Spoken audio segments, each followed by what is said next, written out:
இருட்ட கண்டா பயம் உண்டாவதே அது ஏன்? இப்படி ஒரு கேள்வியை ஒரு பெரியவர்கிட்ட கேட்டாங்க. அதுக்கு அவர் பதில் சொல்றார். மனிதனுடைய ஆதிகால வாழ்க்கையில தொற்றி கொண்ட பயம் இது வேரூன்றி இருக்குது, இன்னமும் போகல. 50,000 வருஷங்களுக்கு முன்னாடி மனுஷன் குகைகள்ல வாழ்ந்தான். பகல்ல பயம் இருக்காது, ராத்திரியில மிருகங்கள் தாக்கும், கொல்லும், நிம்மதியா தூங்க கூட முடியாது. அதனால இந்த மனுஷனுக்கு இரவுன்னா மரணம், பயம் அப்படின்னு பழகி போச்சு. மனிதர்களுடைய எல்லா மனசையும் சேர்த்து மொத்தமா ஒரு மனசு உண்டு. மனிதர்களுடைய நினைவு இந்த மொத்த மனசுல பதிஞ்சிருக்கு, பரவுது. இந்த மொத்த மனசுல இருட்டு பற்றிய பயம் பதிந்து நீடிக்குது அப்படிங்கிறார் அவர். இந்த காலத்துல இரவை பகலாக்கிறதுக்கு எவ்வளவு விளக்குகள்லாம் வந்தாச்சு. ராத்திரியிலேயும் மிருகங்கள் தாக்குங்கிற நிலைமை இல்ல. பாதுகாப்பான வீடுகள், விலங்குகளும் விலகி போயிட்டா, விலங்குகள்லாம் விலகி போயிட்டு வீடுகளும் பாதுகாப்பா இருக்குது. சரி, இருந்தாலும் அந்த பழங்கால பயம் இருட்டு பயம் இன்னமும் மனுஷனை விட்டு போகல. இன்னொரு விஷயம் என்னன்னா, இருட்டுல இருந்து வெளிச்சத்துக்கு வராத மனிதர்கள் இன்னைக்கு அதிகம். ஒரு ஆளு ஆத்துக்கு மீன் பிடிக்கிறதுக்காக போனான், இன்னும் விடியல. அதுக்குள்ள வலையை எடுத்துட்டு கிளம்பி போயிட்டான். வெளிச்சம் வர்றதுக்கு முன்னாடியே போய் சேர்ந்துட்டான். விடிகிற வரைக்கும் என்ன பண்றது, சும்மா கரையிலேயே உட்காந்து காலாட்டிட்டு இருக்கிறான். காலில் ஏதோ ஒரு சின்ன மூட்டை தட்டுப்பட்டது. இருட்டுல அது என்னன்னு சரியா தெரியல. மூட்டைக்குள்ள சின்ன சின்ன கல்லா நிறைஞ்சி இருக்குது. சும்மா பொழுது போகணுமேங்கிறதுக்காக இவன் அந்த மூட்டைக்குள்ள இருந்து ஒவ்வொரு கல்லா எடுத்து ஆத்துல வீசிக்கிட்டு இருக்கிறான். விடிகிற வரைக்கும் வேற வேலை இல்லைங்கிறதுனால எப்படி செஞ்சுக்கிட்டே உட்காந்துருக்கிறான். கிழக்க மெதுவா வெளிச்சம் தெரிய ஆரம்பிச்சது. பொழுது விடியறதுக்கான அறிகுறி. இதுக்குள்ள அந்த மூட்டையில இருந்த எல்லா கல்லையும் எடுத்து வீசி எறிஞ்சுட்டான். கடைசியா ஒரே ஒரு கல்லு மட்டும்தான் கையில பாக்கி இருந்தது. வெளிச்சம் வந்ததும் அந்த கல்லை பார்த்தான், அப்படியே திகைச்சு போயிட்டான்.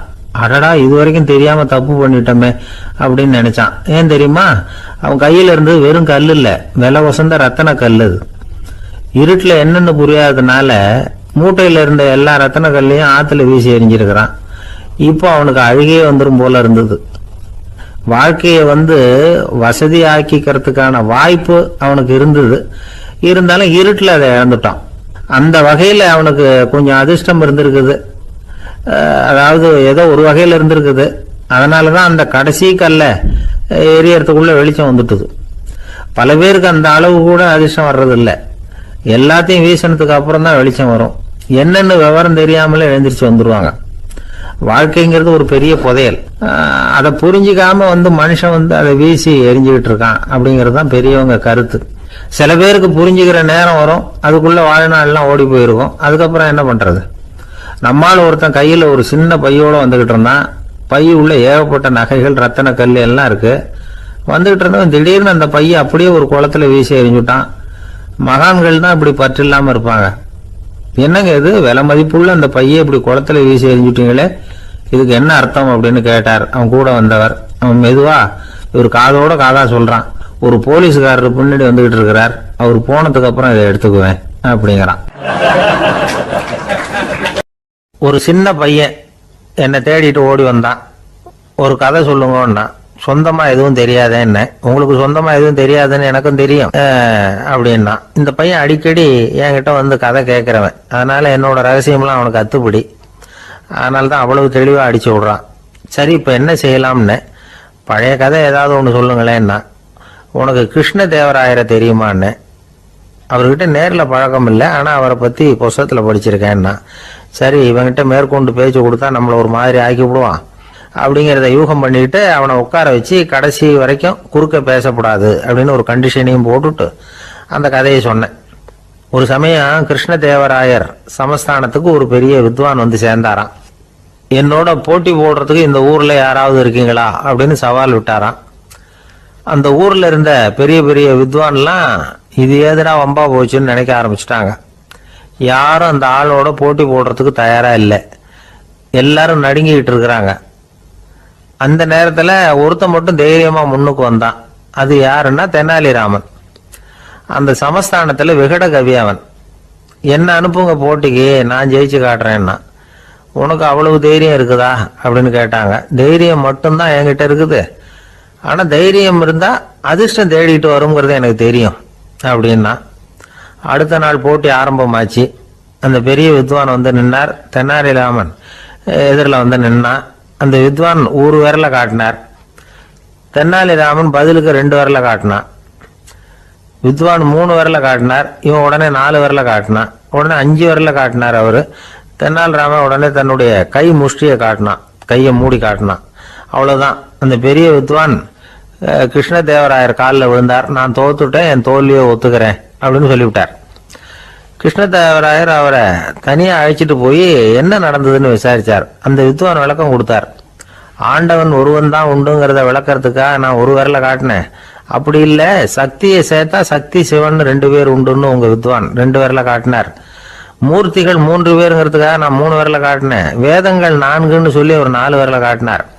பஞ்சபூதங்கள் 5ன்னு நான் 5 விரல காட்டினேன். அதையெல்லாம் அடக்கி ஆளணும்னு சொல்லி அவர் கையை மூடி உறுதியா காட்டினாரு. அடடா, உங்க வித்வானுக்கு எப்பேற்பட்ட அறிவு! அவர் தான் ஜெயிச்சார், நான் தோத்துட்டேன் அப்படின்னார் அவர். அப்படி சொல்லிவிட்டு அவர் போயிட்டார். அதுக்கப்புறம் தெனாலிராமனை கூப்பிட்டு என்னப்பா நடந்தது அப்படின்னு கேட்டாராம். அதுக்கு தெனாலிராமன் விளக்கம் கொடுத்துருக்குறான். அவன் முதல்ல என்ன கொன்னுடுவேன்னு அந்த வித்வான் 1 விரல காட்டினான். உடனே ஒரு 2 கண்ணையும் தோண்டி போடுவேங்கிறதுக்காக நான் 2 விரல காட்டினேன். உனக்கு நாமம் போட்டுருவேன்னு சொல்லி 3 விரல காட்டினான். அதை அழிச்சிருவேன்னு 4 விரல காட்டினேன். உன்னை அரைஞ்சிருவேன்னு அவன் 5 விரல காட்டினான்.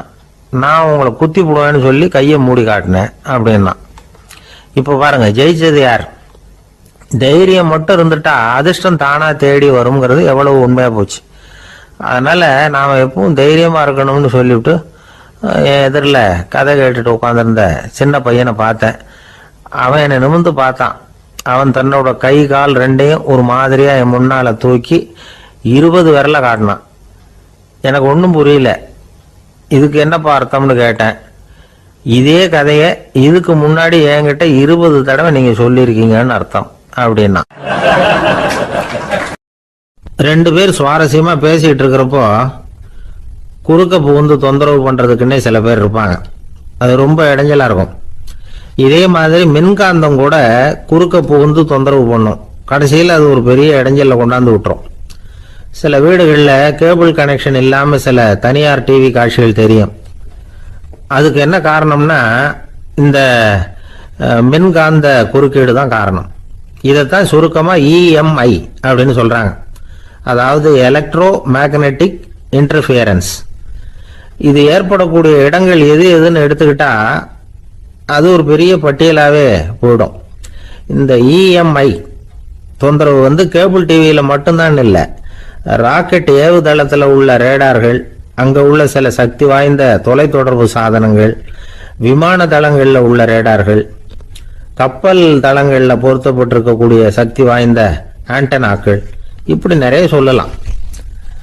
காவல் நிலையங்கள்ல பயன்படுத்தப்படுகிற வயர்லெஸ் தொடர்பு சாதனங்கள் கூட ஓரளவுக்கு இந்த மின்காந்த அலைகளை வெளியிடும்.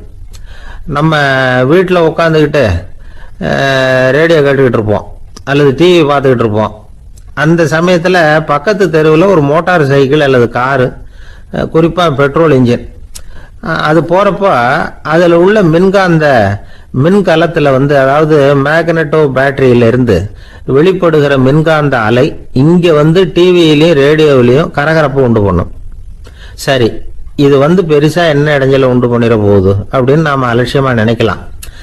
வயசானவங்களுக்கு மறதி நோயின்னு ஒன்று வரும்ல, அல்ஷமீர், அதாவது மூளையில உள்ள செல்கள் செயலிழந்து போயிடுறது. அது செய்ய வேண்டிய வேலையை மறந்துடும். மனைவியே எதிரில் நின்னா கூட உன்னை எங்கேயோ பார்த்தது மாதிரி தெரியுதே அப்படின்னு சொல்லிட்டு இருப்பாங்க. அப்படி ஒரு மறதி. இந்த விசித்திரமான நோய்க்கு இதுவரைக்கும் மருந்தே இல்லைன்னு வேற சொல்றாங்க. இந்த மைக்ரோ ஓவன் அப்படின்னு சொல்லக்கூடிய சமையல் அடுப்புகள் கூட மின்காந்த அலைகளை வெளியிடுது. சமயத்தில் சில தொழிற்சாலைகள்ல கூட பெரிய விபத்துக்களை இந்த EMI உண்டு பண்ணிவிடும். இதை பத்தி தீவிரமா சிந்திக்க ஆரம்பிச்சதே ஒரு விபத்துக்கு பிறகுதான். அமெரிக்காவுக்கும் வியட்நாமுக்கும் இடையில போர் நடந்தது. அந்த சமயம் அமெரிக்காவுக்கு சொந்தமான விமானம் தாங்கி கப்பல் ஒன்று வியட்நாமை தாக்கிறதுக்கு தயாரா ஏவுகணைகளோட கடல்ல நிறுத்தி வைக்கப்பட்டிருந்தது. தற்செயலா அந்த பகுதியில கப்பல் தொலைத்தொடர்பு பகுதிக்கு அருகில ஊடுருவிய இந்த சக்தி வாய்ந்த ரேடியோ அலைகள் ஏவுகணையில இருந்த மின்னணு சர்க்கியூட்டை பூர்த்தி செஞ்சு வச்சுட்டுது. அவ்வளவுதான், ஏவுகணை அங்கேயே வெடிச்சு செதறி போச்சு. 130 பேர் அந்த இடத்திலேயே உடல் கருகி செத்து போட்டாங்க. ஏகப்பட்ட பொருள்கள் நாசம். இந்த விபத்துக்கான காரணம் என்னங்கிறத உடனடியாக யாராலையும் கண்டுபிடிக்க முடியல. ரொம்பவும் கடுமையாக முயற்சி பண்ணி கடைசியாக கண்டுபிடிச்சாங்க இது இந்த இஎம்ஐ வேலை தான் அப்படின்னு. மின்னணு தொலைபேசிகள் இருக்கு, இதில் பேசும்பொழுது நம்ம காதை அதாவது செவியை ஊடுருவக்கூடிய மின்காந்த அலையானது மூளைக்கு போய் அங்கே மூளை கட்டிகளை உருவாக்க ஊக்கம் கொடுக்குது அப்படின்னு வேற கண்டுபிடிச்சிருக்கிறாங்க. இந்த இஎம்ஐ ரொம்ப குறைஞ்ச மின்காந்த அழுத்தத்தில் நமக்கு எந்த பாதிப்பையும் ஏற்படுத்துறதில்லை. மின்காந்த அலைகள் அழுத்தத்தோடு இருக்கிற இடங்கள்ல ரொம்ப நேரம் இருந்தோம்னா நம்ம உடம்பின் வெப்பநிலை 2 டிகிரி செல்சியஸ் வரைக்கும் அதிகரிக்குதாம். அதனால வெப்பநிலையை சீராக்கிறதுக்கு இதய துடிப்பும் அதிகரிக்குது. இப்படிலாம் கண்டுபிடிச்சிருக்கிறாங்க. இப்பெல்லாம் இந்த மின்காந்த குறுக்கீடுகளை தடுக்கிறது எப்படி அப்படின்னு விஞ்ஞானிகள் யோசனை செய்ய ஆரம்பிச்சிருக்கிறாங்க. இந்த விஷயத்துல அலட்சியமா இருந்தோம்னா எதிர்காலத்துல நிறைய பேருக்கு இந்த ஞாபக மறதி நோய் வந்துடும். அப்புறம் அது ரொம்ப கஷ்டமா போயிடும். ஒரு குடும்ப தலைவர் தன் மனைவியை பார்த்து, யார் நீ, உன்னை எங்கேயோ பார்த்தது மாதிரி இருக்குது அப்படின்னு சொல்லிக்கிட்டு இருந்தார். உடனடியாக அவரை போய் பார்த்தேன். வாங்க டாக்டர்கிட்ட போகலாம் அப்படின்னு. அவர் என்னை தனியாக அழைச்சிட்டு போய் காதோட காதாக மெதுவாக சொல்கிறார், இதை பார்ப்பா, என் கையில் பணம் இல்லாத போகலாம் அப்படி மறதி நோய் வந்துட்டது மாதிரி நடிச்சுக்கிட்டு இருப்பேன், அவ்வளவுதான், அதை நீ கண்டுக்காத அப்படின்னார். ஒருத்தர் வேகமாக நடந்து போறார். கடத்தெருவில் ஒரு ஸ்வீட்டு கடையை பார்க்குறார். உடனே சடன் பிரேக் போட்டது மாதிரி நிற்கிறார். ஒரு ஸ்வீட் வாங்கி சாப்பிடலாமேன்னு மனசு சொல்லுது. டாக்டர் வேணாம்னு சொல்லியிருக்கிறார், உடம்புக்கு ஒத்துக்காது, அதனால அது வேணாம்னு சொல்லுது அறிவு. இவர் மனசு சொல்றத கேட்கல, அறிவு சொல்றபடி கேட்கிறார். அதனால மறுபடியும் வேகமா அங்கிருந்து நடந்து போயிடுறார். அவர் நல்ல மனுஷன். மனுஷனுக்கு அறிவும் இருக்குது, உணர்ச்சியும் இருக்குது. எதுக்கு எடுத்தாலும் உணர்ச்சி வசப்பட்டுக்கிட்டு இருக்கக்கூடாது, அறிவு வசத்துல நாம இருக்கணும். அப்பதான் நாம நல்லபடியா வாழ முடியும். இல்லைன்னா அவஸ்தை தான். மகாபாரதத்துல சந்தனுன்னு சொல்லி ஒரு அரசன் வர்றான். அவன் ஒரு சமயம் அறிவு வசப்படாம உணர்ச்சி வசப்படுறான். அதாவது ஒரு நாள் கங்கை கரையில ஒரு அழகான பொண்ணை பார்க்கறான். இவனுடைய மனசு அவகிட்ட போயிடுது. அவளை கல்யாணம் பண்ணிக்கிறதுக்கு ஆசைப்படுறான். அந்த பொண்ணு சரின்னு சம்மதிக்கிறா. ஆனா ஒரு நிபந்தனை போடுறா. அந்த நிபந்தனைக்கு சம்மதம்னு சொன்னாதான் உன்னை கல்யாணம் பண்ணிக்குவேன்னு சொல்றா. சரி, அவ போட்ட நிபந்தனை என்ன தெரியுமா? இது மாதிரி, நான் உங்க மனசு புண்படுற மாதிரி எந்த காரியம் பண்ணாலும் நீங்க என்ன ஏன்னு கேட்கக்கூடாது, நான் செய்யற காரியத்தை தடுக்கவும் கூடாது. அப்படி நீங்க செஞ்சா அடுத்த கடமை நான் உங்களை பிரிஞ்சு போயிடுவேன். இதுதான் அந்த பொண்ணு போட்ட நிபந்தனை. சந்தன அரசன் இந்த நிபந்தனையை ஒத்துக்கலாமா? இதை அறிவுபூர்வமா யோசிச்சிருந்தா இதுக்கு கட்டுப்பட்டுக்க மாட்டான். இந்த நிபந்தனைக்கு நான் சம்மதிக்க மாட்டேன்னு தான் சொல்லியிருக்கணும். ஆனா அவன் அந்த நேரத்துல உணர்ச்சி வசத்துல இருந்தான். அதனால நீ என்ன சொன்னாலும் சரின்னு ஒத்துக்கிட்டான். அவ கல்யாணம் பண்ணிக்கிட்டான். இதனால என்ன ஆச்சு? 7 பச்சை இளம் குழந்தைகளை பிறந்த உடனே அவ கங்கையில தூக்கி எறிஞ்சி கொல்லக்கூடிய கோர காட்சிய இவன் ஒண்ணு பின்னாடி ஒன்னா பார்க்க வேண்டியதா போச்சு. கடைசியில 8வது குழந்தை பிறந்ததுன்னா அவனுடைய அறிவு மேலோங்குது. அந்த கொடிய செயலை தடுத்து நிறுத்துறான். அந்த 8வது குழந்தை தான் பின்னாடி பீஷ்மர் ஆகிறார். ஒரு பக்தி பிரசங்கத்துல ஒரு பேச்சாளர் இந்த விஷயத்தை சொல்லிவிட்டு இன்னொரு விஷயமும் சொன்னார். அது என்னன்னா, சந்தனும் மன்னன் அறிவுக்கும் உணர்ச்சிக்கும் நடுவில் அகப்பட்டு தவிச்சதுனால அவன் வம்சத்துல வந்த கௌரவர்கள் உணர்ச்சி வசப்பட்டாங்க, பாண்டவர்கள் அறிவு வசப்பட்டாங்க அப்படின்னு சொன்னார். மனுஷனுக்கு உணர்ச்சியை விட அறிவு மேலோங்கி இருக்கணுங்கிறது சரிதான். ஆனால் அந்த அறிவை எப்படி உபயோகப்படுத்துறோங்கிறது முக்கியம். ஒருத்தர் சொன்னார், சார், இன்னைக்கு கோயம்புத்தூர்ல ஒரு கல்யாணம், அதுக்கு நான் போக முடியலேன்னு நினைக்கும் போது மனசுக்கு ரொம்ப வருத்தமா இருக்குது சார் அப்படின்னார். ரொம்ப உணர்ச்சி வசப்பட்டார். அதுக்காக கவலைப்படாதீங்க சார், ஒரு வாழ்த்து தந்தி கொடுத்துருங்களேன் அப்படின்னார் இன்னொருத்தர். அது எப்படி சார் முடியும்னார் அவரு. நான் தானே சார் கல்யாண மாப்பிள்ளை அப்படிங்கிறார் அந்த ஆள். ஒரு அழகான கடற்கரை. சுற்றுலா பயணிகள் நிறைய பேர் அங்க போறது வழக்கம். சனி ஞாயிறு கூட்டம் அதிகமா இருக்கும். அதோட விளைவு என்னங்கிறது அடுத்த நாள் தான் தெரியும். ஆமா, அந்த கடற்கரையை சுத்தப்படுத்துற தொழிலாளிகள் திங்கட்கிழமை ரொம்ப சிரமப்படுவாங்க. சனி ஞாயிறு வந்த கூட்டம் கடற்கரை பூராவும் காலி ஐஸ்கிரீம் கப்புகளை வீசி எரிஞ்சிட்டு போயிருக்கும். ஆயிரக்கணக்கான கப்புகள் அங்க பரவலா கிடக்கும். அதையெல்லாம் பொறுக்கி எடுத்து சுத்தம் பண்ணி ஆகணும். இதனால திங்கட்கிழமை வேலைக்கு வர்றதுக்கு எல்லாரும் பயப்படுவாங்க. அப்படி ஒரு நிலைமை. பல பேர் அன்னைக்கு லீவ் எடுத்துட்டு போயிடுறது வழக்கம். நமக்கு எதுக்கு இன்னைக்கு தொந்தரவுன்னு. இது ஒரு பெரிய பிரச்சனையா இருந்தது. இதுக்கு என்ன பண்ணலாம் அப்படின்னு யோசனை பண்ணாங்க. ஒரு ஆலோசனை கூட்டத்துக்கு ஏற்பாடு பண்ணாங்களாம். அந்த நகர நிர்வாக அலுவலர்கள், பணியாளர்கள் எல்லாரும் அதில் கலந்துக்கிட்டாங்க. கூட்டம் ஆரம்பமாச்சு. ஆரம்பத்தில் சொன்னாங்க, இந்த பிரச்சனைக்கு ஒரு தீர்வு வேணும், என்ன பண்ணலாம், அதை முடிவு செய்யறதுக்கு தான் இந்த கூட்டம். இதில் நீங்கள் செய்ய வேண்டியது என்னென்னா, உங்களுக்கு தோன்றுகிற யோசனை எதுவாக இருந்தாலும் சொல்லுங்கள். கொஞ்சம் கூட தயக்கம் வேண்டாம். நாம் சொல்கிற யோசனை ஈடுபடுமா படாதா அப்படின்னுலாம் யோசிக்க வேணாம். எல்லாருடைய யோசனைகளையும் அப்படியே பதிவு செய்து தரோம். கடைசியாக அதிலிருந்து ஒரு சிறந்த யோசனையை தேர்வு பண்ணி அதை பயன்படுத்தலாம். இந்த சந்தர்ப்பத்தில் இன்னொரு முக்கியமான வேண்டுகோள், எவ்வளவு சாதாரணமான யோசனையாக இருந்தாலும் சரி, அது சொல்லும்பொழுது அடுத்தவங்க ஏளனம் செய்யக்கூடாது. இது ஒரு பெரிய யோசனையா அப்படின்னு சொல்லி எதையும் அலட்சியப்படுத்தக்கூடாது. இதுதான் அந்த கூட்டத்தின் ஆரம்பத்தில் செய்யப்பட்ட அறிவிப்பு. உடனே அந்த கூட்டத்தில் இருந்தவங்க ஆளுக்கு ஒரு யோசனை சொல்ல ஆரம்பித்தாங்க. ஒருத்தர் எழுந்திருச்சார், இங்கே வர்ற சுற்றுலா பயணிகள் கிட்ட ஆளுக்கு $10 ஒரு டெபாசிட் மாதிரி வைப்பு பணமாக வாங்கிக்கணும். காலி ஐஸ்கிரீம் கப்பை திருப்பி கொடுத்தா அந்த பணத்தை திருப்பி கொடுத்துடலாம். இப்படி ஒரு ஏற்பாடு பண்ணிக்கிட்டா கப்புகளை தேடி பொறுக்கிட்டு இருக்க வேண்டியதில்லை, எல்லாம் ஒரே இடத்துக்கு சேர்ந்துடும். அப்படியே நாம் தூக்கிட்டு போய் ஒரு இடத்துல கொண்டு போடலாம் அப்படின்னார். இன்னொருத்தர் எழுந்திரிச்சார், கப்பை கீழே போட்டால் $50 அபராதம் அப்படின்னு அங்கங்கே போர்டு எழுதி வச்சுடலாம். கப்புகளை போடுறதுக்கு அங்கங்கே பெரிய கூடைகளை வச்சுடலாம். நாம் சாவகாசமாக அந்த கூடைகளை சேகரம் பண்ணிக்கலாம் அப்படின்னாராம். இன்னொருத்தர் எழுந்திரிச்சு கொஞ்சம் கோபமாக பேசினார். கப்புகளை அவங்க வாயிலே திணிச்சு விடணும், அதுகளை முன்னு சாப்பிட்டு பார்த்தா தான் தெரியும் அது எவ்வளவு கஷ்டங்கிறது அப்படின்னு ரொம்ப கடுமையாக பேசியிருக்காரு. இது வேடிக்கையாக தெரிஞ்சாலும் இந்த யோசனையும் பதிவு செஞ்சுக்கிட்டாங்களாம். இப்படி பல யோசனைகள். கடைசியாக எல்லாத்தையும் படித்து பார்த்துட்டு பரிசீலனை பண்ணாங்க. அப்புறம் தான் யோசனை வந்தது. இவர் வேடிக்கையாக சொன்னது கப்புகளை அவங்கவுங்க வாயிலே திணிச்சு சாப்பிட சொல்லணும், அதுதான் தண்டனைன்னார்ல.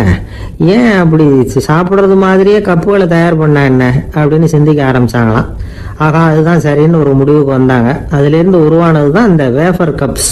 ஐஸ்கிரீமை சாப்பிட்டு முடிச்சதும் கப்பையும் சாப்பிட்டுடலாம். கோன் ஐஸ்கிரீம் சாப்பிட்றோம்ல, அதுதான். அமெரிக்காவில் மியாமி கடற்கரையில் ரொம்ப காலமாக இருந்துகிட்டு வந்த குப்பை பிரச்சனைக்கு இப்படி தான் ஒரு தீர்வு வந்துதான். இதுலேருந்து நாம் புரிஞ்சிக்க வேண்டியது என்னென்னா, நாம் அன்றாட எத்தனையோ பிரச்சனைகளை சந்திக்கிறோம், அதுக்கெல்லாம் தீர்வு உண்டு. அது எங்கே ஒளிஞ்சிருக்குன்னு கண்டுபிடிக்கணும். அந்த அந்த யோசனையையும் நல்லா தீவிரமாக யோசிக்கணும். யார் என்ன யோசனை சொன்னாலும் அதை அலட்சியப்படுத்தக்கூடாது, அக்கறையோடு கவனிக்கணும், அதை யோசித்து பார்க்கணும். ஒரு அம்மா தன்னோட வீட்டுக்காரரை ஒரு மனநல மருத்துவர்கிட்ட அழைச்சிட்டு வந்தாங்களாம். டாக்டர், இவருக்கு கோன் ஐஸ்கிரீம் பிடிக்கல, பேப்பர் கப்பில் இருக்கிற ஐஸ்கிரீம் தான் வேணும்னு அடம் பிடிக்கிறார் அப்படின்னாங்களாம். அது ஒன்றும் தப்பு இல்லையேன்னாராம் டாக்டர். இதுக்கு அந்த அம்மா சொன்னாங்களாம், இவர் கப்பு ஐஸ்கிரீம் வாங்குறதுல தப்பு இல்லை டாக்டர், பிரச்சனை அது இல்லை. அப்புறம் வேற என்னன்னு கேட்டிருக்காரு. வாங்கினதும் ஐஸ்கிரீமை கீழே கொட்டிவிட்டு அந்த பேப்பர் கப்பை மட்டும் விரும்பி சாப்பிட்றார், அதனால தான் உங்ககிட்ட அழைச்சிட்டு வந்தேன் அப்படின்னாங்களாம். ஒரு நண்பர் வந்தார். ரொம்பவும் இறுக்கமாக உடை அணிஞ்சிருந்தார். அதாவது ஆடைக்குள்ள அவர் மாட்டிக்கிட்டு இருந்தது மாதிரி தெரிஞ்சது. ஏன் துணி குறைச்சலாக எடுத்துட்டீங்களா அப்படின்னு கேட்டோம். இல்லைங்க, எனக்கு எப்பவுமே இறுக்கமாக உடை அணிகிறது தான் பிடிக்கும் அப்படின்னார். ஒருத்தர் எப்படி உடை அணிகிறார் அப்படிங்கிறத வச்சு அந்த ஆள் எப்படிப்பட்டவர் அப்படிங்கிறத கண்டுபிடிச்சிடலாம். உடை அணிகிற விதம் ஒருத்தருடைய மனநிலையை வெளிப்படுத்துதான். இப்போ இறுக்கமான உடை அணிகிறவங்க பொதுவாக மன நிம்மதி இல்லாதவங்களாக இருப்பாங்களாம், கோபக்காரங்களாக இருப்பாங்களாம். ரொம்ப தொலைதொலைப்பாக ஆடை அணிகிறவங்க இருக்கிறாங்கல்ல, அவங்கெல்லாம் அமைதியான ஆளாக இருப்பாங்களாம், சாந்தமாக இருப்பாங்களாம். இவங்கெல்லாம் போராடுறதுக்கு சரியாக வரமாட்டாங்களாம். இப்படி ஒரு கணிப்பு இருக்குது. அதனால தான் போர் வீரர்களுக்கெல்லாம் இறுக்கமான உடையை தான் கொடுக்கறது வழக்கம். ஆனால் சன்னியாசிகளை பாருங்கள், அவங்களுக்கெல்லாம் ரொம்ப தொலை உடைகள் தான். அவங்கெல்லாம் டைட் பேண்ட் போட்டுக்கிட்டு நிற்க மாட்டாங்க சன்னியாசிகள்லாம். அதே மாதிரி சன்னியாசிகள்லாம் காவி உடையை தேர்ந்தெடுக்கிறதுக்கும் காரணம் உண்டு. பல ஆண்டுகள் சோதனை செஞ்சு பார்த்துட்டு தான் சன்னியாசத்துக்கு காவி தான் சரி அப்படின்னு முடிவு பண்ணியிருக்கிறாங்க. இப்போ பௌதீக விஞ்ஞானப்படியும் அதுதான் சரி. அதாவது சூரிய ஒளியில் 7 வண்ணங்கள் உண்டு. ஒரு பொருள் மேலே அது விழும்பொழுது அந்த பொருள் நமக்கு சிவப்பாக தெரிஞ்சதுன்னா அந்த பொருள் சிவப்பை தவிர மற்ற எல்லா நிற கதிர்களையும் உள்வாங்கிக்கிட்டு சிவப்பு நிறத்தை மட்டும் வெளியில் விடுது, அதாவது விலக்கி விடுது. அதனால தான் அந்த பொருள் சிவப்பாக தெரியுது. உடல் ஆரோக்கியத்துக்கு ஓரளவு சிவப்பு தேவைப்படுது. அதனால தான் காவி உடை அணிஞ்சா சூரிய ஒளி ஓரளவு சிவப்பை விலக்கிவிடும். அதாவது சிவப்பின் பலனும் கிடைக்கும், இந்த சிவப்பின் கெடுதலும் இல்லை அப்படின்னு யோசனை பண்ணாங்க. காவி உதய வேளையின் நிறம். கீழ் வானத்தில் கதிர் உதிக்கிற வேளையில் முதல் ஒளி தோன்றுகிற நேரத்தில் காவி நிறம் தான் கசியும். தியானம் செய்கிறப்போ முதல்ல காணக்கூடிய ஒளி காவி நிறம் தான். தியானத்தின் உச்ச நிலையின் நிறம் நீலம். தியானம் காவி நிறத்தில் ஆரம்பமாகி நீல நிறத்தில் நிறைவடைகிறது அப்படிங்கிறார் ஓஷோ. நீலம் தியான சிகரம். காவி தியான ஆரம்ப குறியீடு, ஒரு சன்னியாசியின் ஆரம்ப தரிசனம் அப்படிங்கிறார் அவர். ஒருத்தர் நாள் பூரா காவி உடைய அணிஞ்சிருந்தா அந்த நிறம் அவருக்கு தியானத்தை பற்றிய நினைவை ஊட்டிக்கிட்டே இருக்கும். இப்படியே ஆடைக்கும் தியானத்துக்கும் இடையில ஒரு தொடர் ஏற்படுது. ஒரு துறவியின் உள்ளார்ந்த பண்பா அது மாறுது. கடை வீதியில ஒரு பொருள் வாங்க போறோம், அது மறந்துடக்கூடாதுங்கிறதுக்காக ஞாபகம் முடிச்சு போட்டுக்கிறோம். அந்த முடிச்சுக்கும் பொருளுக்கும் தொடர்பு இல்லை. ஆனா கடை வீதிக்கு போன உடனே அந்த முடிச்சு அந்த பொருளை ஞாபகப்படுத்துது. அதாவது அந்த முடிச்சு ஒரு தொடர்பு அம்சமா அமையுது. அது மாதிரி தான் காவி உடையும். ஒரு துறவி நடக்கும் பொழுது, சாப்பிடும் பொழுது, குளிக்கும் பொழுது அவருடைய காவி உடை அவருக்கு ஞாபகப்படுத்திக்கிட்டே இருக்கும். அது ஒரு நிலைப்படுத்தப்பட்ட நினைவாக ஞாபக முடிச்சாக மாறிடுது. காவி ஆடை இல்லைன்னா ஒருத்தரால துறவியாக முடியாதுன்னு அர்த்தம் இல்லை. அதே நேரத்தில் காவி ஆடையால ஒன்றும் பிரயோஜனம் இல்லை, அதில் ஒன்றும் அர்த்தம் இல்லை அப்படின்னு சொல்லிட முடியாது. இதுதான் உண்மை. இவ்வளவு தூரம் காவி ஆடையை பற்றி சொல்றதுனால எல்லாரும் சன்னியாசியா போடுங்க அப்படின்னு நாம சொல்றதாக யாரும் நினைச்சிடக்கூடாது. மனசுக்கும் நிறத்துக்கும் உள்ள சம்பந்தத்தை தெரிஞ்சுக்கிறதுக்காக தான் இவ்வளவும். நமக்கு தெரிஞ்ச நண்பர் ஒருத்தர் இருக்கிறார், ஆபீஸ்ல வேலை பார்க்குறவர். ஒவ்வொரு மாசமும் 20ஆம் தேதிக்கு பிறகு அவரை போய் பார்த்தீங்கன்னா காவி உடை அணிஞ்சுக்கிட்டு, கண்ணை மூடிக்கிட்டு, கை ரெண்டையும் விரிச்சு வச்சுக்கிட்டு தியானத்திலேயே உட்காந்துருப்பார். ஏன் இப்படி பண்றீங்கன்னு கேட்டேன். அதாவது 20ஆம் தேதிக்கு பிறகு என் கையில் ஒரு பைசா கூட கிடையாது, ஒரு சன்னியாசி லெவலில் இருக்கிறேன், என்கிட்ட எதுவும் செலவுக்கு கேட்காத அப்படின்னு என் மனைவிக்கு நான் சூக்கா உணர்த்துறதுக்காக அப்படி உட்காந்துருப்பேன் அப்படின்னு விளக்கம் கொடுக்குறார் அவர். ஒரு கணவன் மனைவி எப்போ பார்த்தாலும் அவங்க 2 பேருக்கும் இடையில சண்டை வந்துக்கிட்டே இருந்தது. இதில் என்ன ஆச்சரியங்கிறீங்களா? நான் அதுக்காக சொல்ல வரல, இது வேற விஷயம். அதாவது சண்டை போடாமல் இருக்கிறதுக்கு வழி சொல்கிற தகவல் இது. நான் சொன்ன அந்த கணவன் மனைவி எப்படின்னா, கணவன் ஒரு வார்த்தை சொன்னால் மனைவி கிட்ட இருந்து 2 வார்த்தை பதிலாக வரும். இதுக்கு கணவன் கிட்ட இருந்து 4 வார்த்தை பதிலாக வரும். இப்படி வார்த்தைகள் பெருகி போய் கடைசியில் வம்புல முடியும். அந்த அம்மா பொறுத்து பார்த்தாங்க, அவங்களால தாக்கு பிடிக்க முடியல. பக்கத்து வீட்லேயே ஒரு கணவன் மனைவி இருந்தாங்க, அவங்களுக்குள்ள சண்டை வர்றதில்லை. அது எப்படி அவங்களால மட்டும் சண்டை போடாமல் இருக்க முடியுது அப்படின்னு இந்த அம்மாவுக்கு ஆச்சரியம். ஒரு நாள் நேராக பக்கத்து வீட்டு அம்மாக்கிட்டே போய், ஏம்மா நீங்கள் எப்படி கணவனும் மனைவியும் சண்டை போட்டுக்காமல் இருக்கிறீங்க, அது எப்படி முடியுது உங்களால் அப்படின்னு கேட்டாங்க. அதுக்குன்னு ஒரு மருந்து இருக்குது, அதை சாப்பிட்டா சண்டை வராது அப்படின்னாங்க அவங்க. சரிங்க, அந்த மருந்தை அவர் சாப்பிட மாட்டேன்னு சொல்லிட்டா என்ன பண்ணுறது அப்படின்னு கேட்டிருக்கிறாங்க இவங்க. அந்த மருந்து அவருக்கு இல்லைம்மா, உனக்கு தான் அப்படின்னாங்களாம் அவங்க. அப்படியா, அப்படின்னா கொடுங்க, ரொம்ப நல்லதாக போச்சு. அதை எப்படி சாப்பிட்றதுங்கிற விவரத்தையும் சொல்லுங்கள், எங்கே அது கிடைக்குங்கிறதையும் சொல்லுங்கள், வாங்கிக்கிறேன் அப்படின்னு கேட்டாங்களாம் இவங்க. வேற எங்கேயும் போய் வாங்க வேண்டாம், என்கிட்டே இருக்க அந்த மருந்து அதில் கொஞ்சம் தர்றேன், வாங்கி வச்சுக்க. உன் வீட்டுக்காரர் உன்னோட சண்டையை ஆரம்பிக்கிற போகலாம் நீ இந்த மருந்தில் ஒரு அவுன்ஸ் வாயில் ஊற்றிக்கணும். அதை உடனே குடிச்சிடக்கூடாது, ஒரு 5 நிமிஷமாவது அது வாயில் இருக்கணும், அதுக்கப்புறம் குடிச்சுடலாம் அப்படின்னு சொல்லி ஒரு பாட்டில் மருந்தை இந்த அம்மா கிட்ட கொடுத்து அனுப்புனாங்களாம். மருந்தை எடுத்துக்கிட்டு இந்த அம்மா வீட்டுக்கு வந்திருக்கிறாங்க. வீடு பூட்டி இருந்ததுனால கணவன் வாசல்லையே காத்துக்கிட்டு இருக்கிறான். மனைவியை கண்டதும் சண்டை போட ஆரம்பிச்சிட்டான். வீட்டை பூட்டிவிட்டு எங்கே போய் தொலைஞ்ச, எவ்வளோ நேரமாக ஒரு மனுஷன் வாசல்லையே காத்துட்டு கிடக்கிறது அப்படி இப்படின்னு கத்த ஆரம்பிச்சிட்டான். மனைவி இதுக்கு பதிலே சொல்லலை. அந்த அம்மா பேசாம வீட்டை திறந்தாங்க, சமையல் அறைக்குள்ளே போனாங்க, ஒரு அவுன்ஸ் மருந்தை வாயில் ஊற்றிக்கிட்டாங்க. அன்னைக்கு சண்டை மேற்கொண்டு வளரவே இல்லை, நின்றுட்டுது. மருந்து பரவாயில்லை. அதுக்கப்புறம் பல சந்தர்ப்பங்களில் சண்டை வரும் போல இருக்கிற போலாம் இந்த மருந்து அதை நிறுத்தியிருக்கு. பிரமாதமான மருந்தாக இருக்குது இதை கொஞ்சம் அதிகமாகவே வாங்கி வீட்டில் வச்சுக்க வேண்டியது தான் அப்படின்னு முடிவு பண்ணிட்டு இந்த அம்மா மறுபடியும் பக்கத்து வீட்டு அம்மாகிட்ட போனாங்க. எவ்வளவு விலையானாலும் சரி, நான் காசு கொடுத்து வாங்கி வச்சுக்கிறேன், எந்த கடையில் இருக்குது இந்த மருந்து சொல்லுங்க அப்படின்னு கேட்டாங்க. இந்த மருந்துக்கு விலையே கிடையாதுங்க, இலவசமாகவே கிடைக்கும்னாங்களாம் அவங்க. அது எப்படி விலை இல்லாமல் இதை விற்க முடியுது அப்படின்னு கேட்டாங்களாம் இவங்க. அது மருந்தாக இருந்தால் தானே விலை வைக்கிறதுக்கு, அது வெறும் தண்ணி தானே அப்படின்னாங்களாம். வெறும் தண்ணியா சண்டையை நிறுத்துது அப்படின்ட்டு இருக்காங்க இவங்க. அது சண்டையை நிறுத்தலை, உன்னோட மௌனம் தான் சண்டையை நிறுத்துது. நீ வாயில் தண்ணியை வச்சுக்கிறதுனால எதிர்த்து பேசுறதில்ல, அதனால உன்னுடைய கணவர் கோபம் சாந்தமாயிடுது அப்படின்னாங்களாம் அவங்க. இந்த கதையிலிருந்து சண்டையை நிறுத்துற மருந்து எதுன்னு தெரிஞ்சுக்கிட்டோம் இல்லையா. ஒருத்தர் என்ன பண்ணாரு, பாட்டிலில் தண்ணியை ஊற்றி வச்சுக்கிட்டு அவர்கிட்ட வர்றவங்களுக்கெல்லாம் இதை சிபாரிசு பண்ணலாம்னு நினச்சிக்கிட்டு உட்காந்துருந்தார். ஒரு அம்மா வந்தாங்க.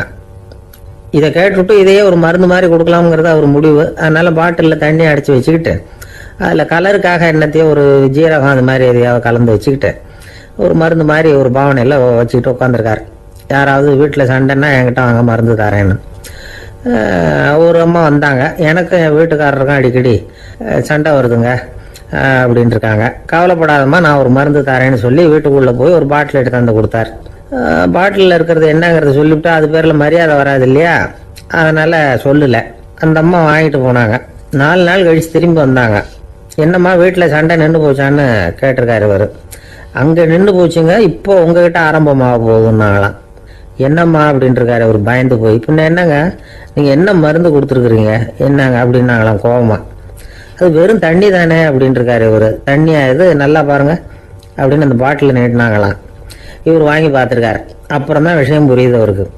இவர் கை தவறுதலாக அவங்க வீட்டில் இருந்த மண்ணெண்ணெய் பாட்டில் எடுத்து அவர்கிட்ட கொடுத்துருக்குறாங்க. அப்புறம் என்ன ஆகும், சண்டை வராமல். ஒரு சராசரி மனிதனுடைய இயல்பு என்ன? இன்பம் வந்தால் துள்ளி குதிப்பான், துன்பம் வந்தால் சோர்ந்து போய் ஒரு மூலையில் உட்காந்துருவான். இவன் தான் சராசரி மனிதன். ஆனால் ஒருத்தன் இன்பம் வந்தால் அதுக்காக மகிழ்ச்சி அடையிறதில்ல, துன்பம் வந்தால் அதுக்காக சோர்ந்து போகிறதில்ல அப்படின்னு வச்சுக்கோங்க. அப்படி இருந்தால் அவன் சாதாரண ஆள் கிடையாது. ஒரு ஊரில் ஒரு ஞானி இருந்தார். அவரை தேடிட்டு ஒரு பெரியவர் வந்தார். ஐயா, ஞானத்தில் சிறந்த ஞானம் எது அப்படின்னு கேட்டாராம். இதுக்கு அந்த ஞானி என்ன பதில் சொன்னார் தெரியுமா? இன்பத்தினால மகிழ்ச்சி அடையாமலும் துன்பத்தினால சோர்வு அடையாமலும் இருக்கிறது தான் அந்த ஞானம், பெரிய ஞானம் அப்படின்னாராம். சரி சுவாமி, அப்படிப்பட்ட ஞானம் உங்களுக்கு எப்படி வந்ததுன்னு கேட்டிருக்காரு இவர். அதை நான் ஒரு கழுதைகிட்ட இருந்து கற்றுக்கிட்டேன் அப்படின்னாராம் அவர். இவருக்கு ஒன்றும் புரியல, ஒரு மாதிரியாக முழிச்சிருக்கிறார். இதை அவர் புரிஞ்சுக்கிட்டார். நீங்கள் நாளைக்கு காலையில் நம்முடைய ஆசிரமத்துக்கு வாங்க, புரிய வைக்கிறேன்னாராம். சரின்னு அவர் போயிட்டார். மறுநாள் காலையில் ஆசிரமத்துக்கு வந்து சேர்ந்தார். ஞானி அவரை கூப்பிட்டு உட்கார வச்சார். வாங்க வந்து இப்படி உட்காருங்க, கொஞ்சம் நேரத்தில் இந்த வழியாக ஒரு கழுதை போகும், அதை கவனித்து பாருங்கன்னாராம். இவருக்கு இன்னமும் ஒன்றும் புரியாமல் போச்சு, ஒரே குழப்பம். இருந்தாலும் அந்த ஞானி சொன்னது மாதிரியே உட்காந்துருக்கிறார். கொஞ்ச நேரத்தில் இந்த வழியாக ஒரு கழுதை போச்சு. அது முதுக நிறைய அழுக்கு மூட்டைகள், அதை சுமந்துக்கிட்டு போகுது. ஒரு சலவை தொழிலாளி அதை ஓட்டிகிட்டு போகிறார். கொஞ்சம் தூரத்தில் ஒரு ஆறு இருக்குது. அங்கே போய் துணியெல்லாம் சுத்தப்படுத்திக்கிட்டு சாயந்தரமாக திரும்பி இந்த வழியாக வருவாங்க. ஞானி சொன்னது மாதிரியே இந்த பெரியவர் அழுக்கு மூட்டையை சுமந்துக்கிட்டு போகிற அந்த கழுதையை கவனித்தார். கழுதை போயிட்டுது. அதுக்கப்புறம் ஞானியை திரும்பி பார்த்தார். இப்போ அந்த ஞானி சொன்னார், சாயந்தரம் வரைக்கும் நீங்கள் இங்கேயே இருக்கணும்னார். அதே மாதிரி இவர் இருந்தார். சாயந்தரமாக அந்த ஞானி சொன்னார், ஐயா இப்போ கொஞ்ச நேரத்தில் அந்த கழுதை இந்த வழியாக திரும்பி வரும், அதையும் கவனித்து பாருங்கன்னார். இவரும் கவனித்து பார்க்குறார். கழுதை வந்தது. அது முதுகில் சலவை செய்யப்பட்ட துணி மூட்டை, அது பாட்டுக்கு சுமந்துக்கிட்டு போய்கிட்டு இருக்குது. பெரியவருக்கு ஒன்றும் புரியல, பொறுமை இழந்துட்டார். சரி சுவாமி, இந்த கழுதைக்கும் உங்கள் ஞானத்துக்கும் என்ன சம்பந்தம் அப்படின்னார். இப்போ அந்த ஞானி விளக்கினார். ஐயா, இந்த கழுதை இதே மாதிரி தினமும் காலையில் அழுக்கு மூட்டைகளை சுமந்துக்கிட்டு ஆற்றுக்கு போகுது, மாலையில் வெண்மையான சுத்தமான துணிகளை சுமந்துக்கிட்டு திரும்பி ஊருக்கு போகுது. காலையில் இது போகும்பொழுது முதுகில் அழுக்கு மூட்டைகளை சுமந்துக்கிட்டு போகிறோமேங்கிற வருத்தமும் அதுக்கு கிடையாது. சாயந்தரம் திரும்பி வரும்பொழுது சுத்தமான துணிகளை சுமந்துக்கிட்டு வர்றோமேங்கிற மகிழ்ச்சி அதுக்கு இல்லை. இதை பார்த்து தான் நானும் அது மாதிரி ஞானத்தை கற்றுக்கிட்டேன் அப்படின்னாராம். அதனால் யார் கற்றுக் கொடுக்குறாங்க அப்படிங்கிறத விட எதை கற்றுக்கிறோம் அப்படிங்கிறது தான் முக்கியம். ஒரு சினிமா பார்க்குறோம், ஒரு அருவி கொட்டுறது மாதிரி காட்சி வருது, தண்ணீர் வழியுது. படம் முடிஞ்சதும் பார்த்தீங்கன்னா அந்த திரை என்ன நனைஞ்சு போயாருக்கும். ஒரு தீப்பிடிச்சு எரியிற காட்சியே சினிமாவில் பார்க்குறீங்க, காட்சி முடிஞ்சதும் அந்த வெண் திரையே கருகி போயாருக்கும். படத்தில் வர்ற தண்ணீரும் நெருப்பும் அந்த திரையை பாதிக்கிறது இல்லை. நாம் அந்த திரை மாதிரி இருக்கிறதுக்கு கற்றுக்கணுமா. அந்த பக்குவம் வந்துவிட்டதுன்னா இன்பமும் துன்பமும் நம்ம எதுவும் செய்யாது. ஒரு சினிமாவை பார்க்குற வரைக்கும் சிரிக்கலாம், அழலாம். பார்த்துட்டு வெளியில் வரும்பொழுது அழுதுகிட்டே வரக்கூடாது. ஒருத்தர் வந்தார், அப்படி படம் முடிஞ்சு வெளியில் வரும்பொழுது அருவி மாதிரி கண்ணீர் சிந்திக்கிட்டே வரார். ஏன் சார் படம் அவ்வளவு சோகமா அப்படின்னு கேட்டார். இன்னொருத்தர், இல்லை சார் கூட்டம் ரொம்ப குறைச்சல் சார், மொத்தம் படம் பார்க்க வந்தவங்களே 15 பேர் தான் சார் அப்படின்னார் கண்ணீரை தொடச்சிக்கிட்டே. அதுக்கு நீங்கள் ஏன் சார் அழறீங்கன்னு கேட்டார் அவர். இந்த படத்தோட தயாரிப்பாளரே நான் தான் சார் அப்படின்னாரா இவர். நமக்கு முன்னாடி நமக்கு வேண்டிய ஒருத்தர் ஒரு கிளாஸில் நமக்கு பழச்சாறு கொண்டாந்து வைக்கிறாருன்னு வச்சுக்கோங்க. உடனே நாம் என்ன பண்ணுவோம்? எடுத்து கிடுகிடுன்னு சாப்பிட்ருவோம், அடுத்தவங்க யாரும் வர்றதுக்குள்ள. அதை விட்டுட்டு அதை கொண்டாந்து வச்சவர்கிட்டயே அதோட விலை என்ன அப்படி இப்படின்னு நான் கேட்டுக்கிட்டு இருப்போம். நாம் கேட்க மாட்டோம். ஆனால் காந்திஜி அப்படி கேட்டாராம். எப்போ தெரியுமா? 1935. அந்த வருஷம் மே மாதத்தில் ஒரு நாள் காந்திஜி டெல்லியில் இருக்கிறார். அப்போ அவருக்கு 2 டம்ளர் மாம்பழச்சாறு கொண்டாந்து கொடுக்குறாங்க. அதை வாங்குறார். இதோட விலை என்ன அப்படின்னு கேட்டார் காந்திஜி. யாருக்கிட்ட கேட்டாருன்னா மனுபென் காந்திகிட்ட கேட்குறார். அவங்க தான் கொண்டாந்து கொடுக்குறாங்க. காந்திஜிக்கு உதவி செய்யறதுக்காக அவர் கூடவே இருந்தவங்க அவங்ககிட்ட தான் கேட்குறாரு. காந்திஜி சும்மா வேடிக்கைக்காக இப்படி கேட்குறாருன்னு நினச்சிட்டாங்க அந்த அம்மா. அதுவும் இல்லாமல் அதோட விலையை கேட்டால் காந்திஜி நிச்சயமாக அதை சாப்பிட மாட்டார் அப்படிங்கிற பயம் வேற. அதனால் அந்த அம்மா பதில் எதுவும் சொல்லாமல் கம்முன்னு இருந்துட்டாங்க. கொஞ்ச நேரம் ஆச்சு. அந்த பழச்சாறு வச்ச இடத்துல அப்படியே இருக்குது. வச்ச இடத்துல வச்சபடியே இருக்குது. காந்திஜி அதை சாப்பிடவே இல்லை. மனுபென் காந்தி பார்த்தாங்க. மெதுவாக காந்திஜி கிட்ட போய் அதை சாப்பிடுங்களேன் அப்படின்னாங்க. பழச்சாறு விலை என்னன்னு கேட்டேன். அதுக்கு பதில் இல்லை. அது முதல் தப்பு. பதிலை எதிர்பார்த்திருந்தும் அதை பற்றி விசாரிக்கலை. அது 2வது தப்பு. இப்படி 2 தப்புகளை பண்ணிவிட்டு என்கிட்ட வந்து இதை சாப்பிடுங்கன்னு சொன்னால் அது எப்படி அப்படின்னு கேட்டாராம் காந்திஜி. மனுபென் காந்தி என்ன சொல்கிறதுன்னு தெரியாமல் திகைச்சு போய் நின்றுக்கிட்டு இருந்தாங்க. காந்திஜி தொடர்ந்து சொன்னாராம். இப்போ என் முன்னாடி வச்சிருக்கிற இந்த பழச்சாறு விலை சுமாராக ஒரு ₹1/2 இருக்கும். அது அந்த காலத்து மதிப்பு. இந்த பழச்சாறு இல்லாமல் கூட என்னால் இருக்க முடியும். ஆனால் அவசியமான பொருள்களை வாங்கிறதுக்கு கூட சக்தி இல்லாத மக்கள் இந்த நாட்டில் நிறைய பேர் இருக்கிறாங்க. அப்படி இருக்கிறப்போ எனக்கு என்னத்துக்கு இந்த விலை உயர்ந்த பானம்? இதை இப்போ நான் சாப்பிட்டா என் உடம்பு வேணும்னா ஆரோக்கியமாகலாம், ஆனால் என் மனசு அமைதி அடையாது. எனக்கு என்னுடைய உடல் ஆரோக்கியத்தை விட மன ஆரோக்கியம்தான் முக்கியம். அதனால் இதை நான் சாப்பிட மாட்டேன், எடுத்துகிட்டு போயிடு அப்படின்னாராம். அந்த சமயத்தில் ஒரு அகதி பொண்ணு 2 குழந்தைகளோட காந்திஜியை பார்க்கறதுக்காக வந்தது. வணக்கம் சொல்லிச்சு. காந்திஜி உடனே தனக்கு முன்னாடி இருந்த பழச்சாற்றை எடுத்து அந்த பொண்ணுகிட்டையும் குழந்தைகள்கிட்டையும் கொடுத்து சாப்பிட சொன்னார். அவங்க அதை வாங்கி ரொம்ப சந்தோஷத்தோடு சாப்பிட்டாங்களாம். அதை பார்த்த காந்திஜி முகத்தில் ஒரு புன்னகை, ஒரு பரவசம், ஒரு திருப்தி. அவர் மனசு நிறைஞ்சிருந்தது.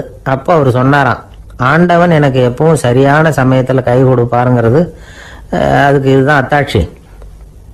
நான் ஒரு இக்கட்டான சூழ்நிலையில் இருக்கிறப்ப கூட கடவுளின் கருணையால் அந்த சூழ்நிலை என்னை பாதிக்கலை. என் கூட இவ்வளோ நாள் பழகியும் கூட இங்கே இருக்கிறவங்க எனக்கு அதிக விலை உள்ள பழரசத்தை கொடுத்தாங்க.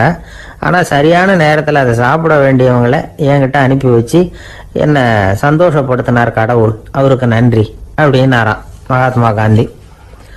உடல் ஆரோக்கியத்தை விட மன ஆரோக்கியம்தான் எனக்கு முக்கியம்னு சொன்னார் பாருங்க. நாம் எல்லாரும் மனப்பூர்வமாக இன்னைக்கு சிந்திச்சு பார்க்கணும். இந்த காலத்தில் எல்லாரும் அப்படியா நினைக்கிறாங்க? எனக்கு தெரிஞ்ச ஒருத்தர் இருந்தார். தினமும் காலையில் ஒரு காபி சாப்பிட உட்கார்ற நேரத்தில் பக்கத்து வீட்டுக்காரர் வந்து சேருவார் கரெக்டாக.